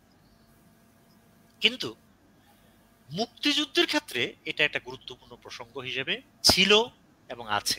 আমরা জানি যে মুক্তিযুদ্ধ ইসলাম প্রসঙ্গ, মুসলমান প্রসঙ্গ, পাকিস্তান রাষ্ট্র, তার ইডিওলজিক্যাল বেস, এই ব্যাপারগুলো আমাদের মুক্তিযুদ্ধ পাঠের খুব গুরুত্বপূর্ণ অংশ, এবং হুমায়ুন এই ব্যাপারটাতেও নজর না দিয়ে পারেন নাই। আমি বলবো যে এই পরীক্ষা নিরীক্ষার ক্ষেত্রে আমরা হুমায়ুনের সবচেয়ে সাকসেসফুল চরিত্র হিসেবে পাবো জ্যোৎস্না ও জননীর গল্প উপন্যাসের ইরতাজউদ্দিনকে। মৌলানা ইরতাজউদ্দিনকে দিয়ে তিনি অনেকগুলো অসাধারণ পরীক্ষা নিরীক্ষা করেছেন।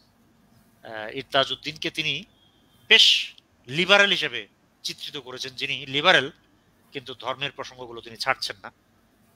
তিনি পাকিস্তান পন্থী, কিন্তু যখন তিনি আবিষ্কার করছেন যে পাকিস্তান রাষ্ট্রতন্ত্র আসলে খুবই অন্যায্য কাজ করছে, অনইসলামিক কাজ করছে, তখন তিনি মেজরের মুখের উপর জুমার নামাজ পড়তে অস্বীকৃতি জানাচ্ছেন এবং বলছেন যে এটা হলো দারুল হরব এবং এটাতে জুমার নামাজ জায়েজ নয়। এবং আমরা জানি যে তারপর তার মৃত্যু ঘটেছে। এছাড়া ওখানে যে একজন অমুসলিম হিন্দু গায়কের কথা আছে, সেই গায়কের সঙ্গে তার মধুর সম্পর্ক এবং গায়ককে মেরে ফেলার পরে তাকে দাহ করার ব্যবস্থা করা ইত্যাদি কথাবার্তা আছে। ফলে আমরা দেখবো যে খুবই সেন্সিটিভ অনেকগুলো ইস্যুতে মুক্তিযুদ্ধ সংক্রান্ত যে ব্যাপারগুলো অত্যন্ত প্রতিষ্ঠিত ছিল, তার বিপরীতে গিয়ে হুমায়ুন এই মৌলানা ইরতাজউদ্দিনকে দিয়ে পরীক্ষা নিরীক্ষা করিয়েছেন এবং আমি বলবো যে খুব সাকসেসফুলি করিয়েছেন, খুব সাকসেসফুল।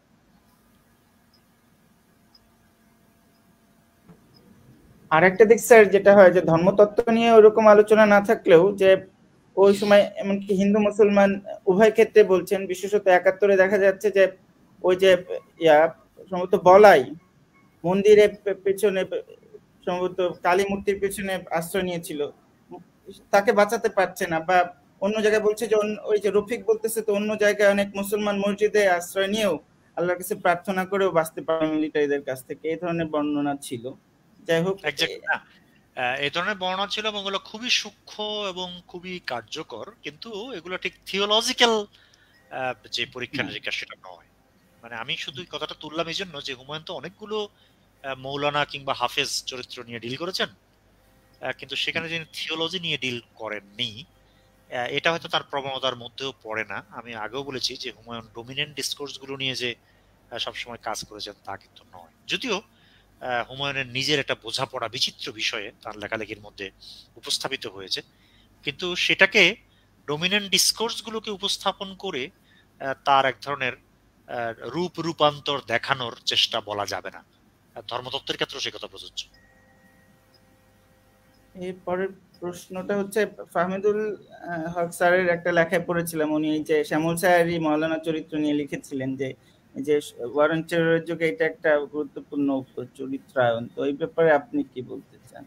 আচ্ছা, আমি ফাহমিদ ভাইয়ের ওই লেখা যখন বেরিয়েছিল তখনই আমি আসলে এটার বিরোধিতা করেছিলাম। তাকে বলেছিলাম আমি যে তার এই কথাটা বলা যেত যদি হুমায়ুনের চলচ্চিত্রে কিংবা উপন্যাসে এই ধরনের চরিত্র নতুন হতো, মানে ওয়ারেন টেররের পরের হতো। কিন্তু আমরা দেখতে পাচ্ছি যে হুমায়ুনের এই প্রেজেন্টেশন আসলে একদম প্রথম থেকেই ব্যাপকভাবে পাওয়া যায়। সুতরাং এটাকে সরাসরি ওয়ারেন টেরর প্রজেক্টের ফল হিসাবে, প্রভাব হিসাবে ব্যাখ্যা করাটা আসলে ইতিহাস সম্মত হবে না। যেটা আমরা বলতে পারি সেটা হলো এই যে এই ধরনের প্রেজেন্টেশনের হয়তো নতুন করে আকাঙ্ক্ষা জেগে উঠতে পারে, যেহেতু ওয়ারেন টেররের প্রজেক্টের মধ্যে সারা পৃথিবীতে এই ব্যাপারগুলোর প্রতি বিচিত্র ধরনের পক্ষপাত এবং আগ্রহ বেড়েছে।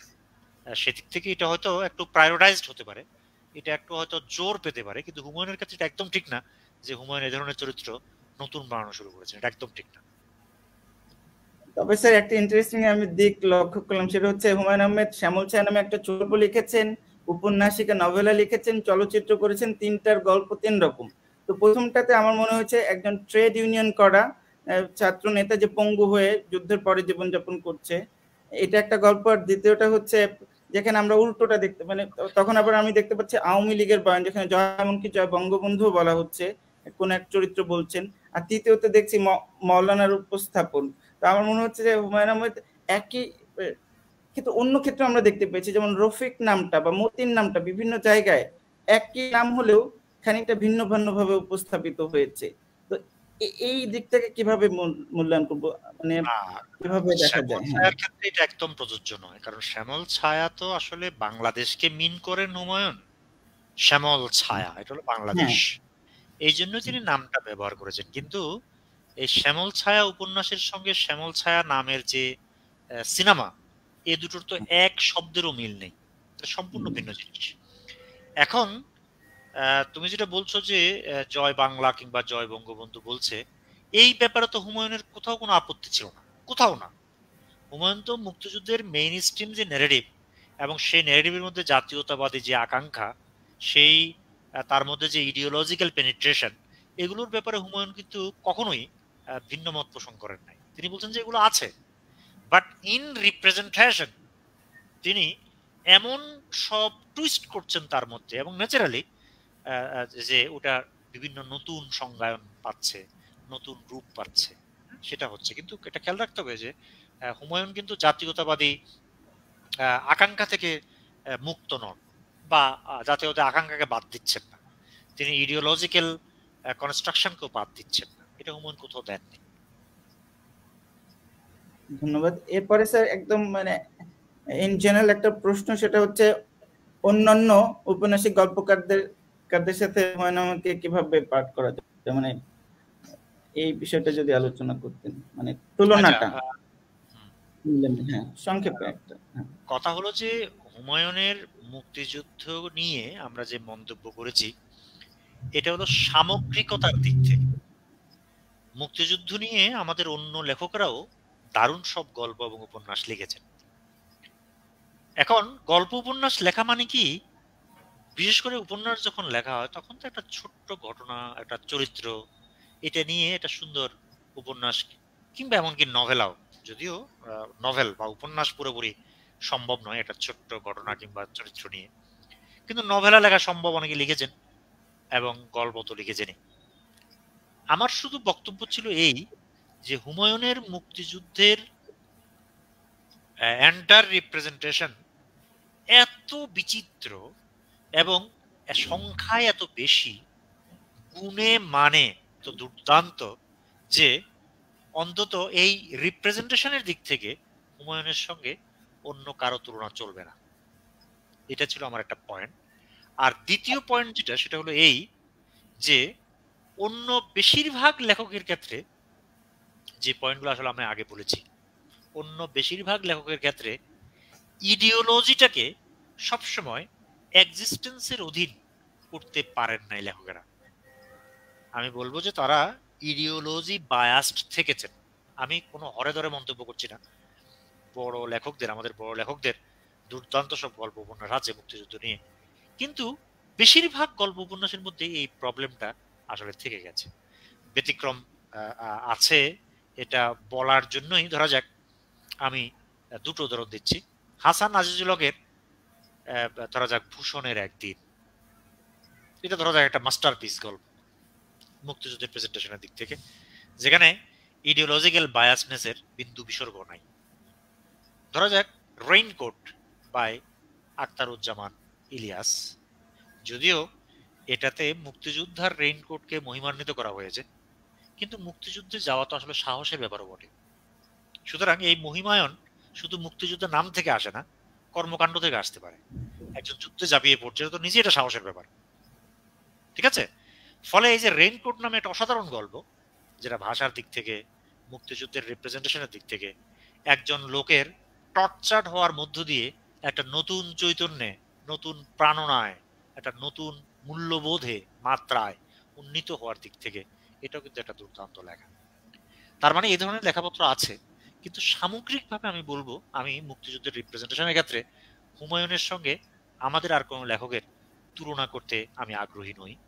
গভীরতার দিক থেকে, থিওরিটিক্যাল প্যাটার্নের দিক থেকে, এবং মুক্তিযুদ্ধ সংক্রান্ত বিচিত্র ধরনের নতুন সংজ্ঞায়নের দিক থেকে আমি বলবো যে হুমায়ুন ইজ দ্য বেস্ট। ধন্যবাদ স্যার আপনাকে। আমরা আমার দিক থেকে যে প্রশ্নগুলো ছিল আমাদের দিক থেকে, সেগুলো মোটামুটি করে ফেলেছি। তত্ত্ব তালাশে কিছু প্রশ্ন বাদ দিয়েছিলাম, আমরা মোটামুটি সময়ের মধ্যেই আছি। তো দর্শকদের প্রশ্নের উত্তরের পর্ব ছিল, কিন্তু দর্শকদের প্রশ্ন আমি দেখতে পাচ্ছি না, আপাতত নেই, কিন্তু তাদের হয়তো ভবিষ্যতে দেখার পরে প্রশ্ন আসবে, আমি আপনাকে কনভে করবো। আপাতত এটুকু বলা হচ্ছে। বলা যেতে পারে। স্যার আপনাকে ধন্যবাদ আমাদের সাথে সময় দেওয়ার জন্য। আপনি অসুস্থতার পরেও সময় দিয়েছেন, এই জন্য বিশেষভাবে কৃতজ্ঞ। সাদিয়া আপনাকে ধন্যবাদ, আর যারা দর্শক দেখছিলেন তাদেরকেও ধন্যবাদ। এবং এই যে কিছুটা গোলযোগ হলো সেটার জন্য স্যার কোনো হাত ছিল না, কিন্তু করার কিছু নেই, এটা হলো। আপনারা দেখে নেবেন পরে। এবং এই তো, ধন্যবাদ সবাইকে, ভালো থাকবেন। সব মিলিয়ে এটা আর কি, না দেখে নেবেন মানে হলো যাদের প্রয়োজন তারা দেখবে, সবাই তো আর সব জিনিস দেখবে না।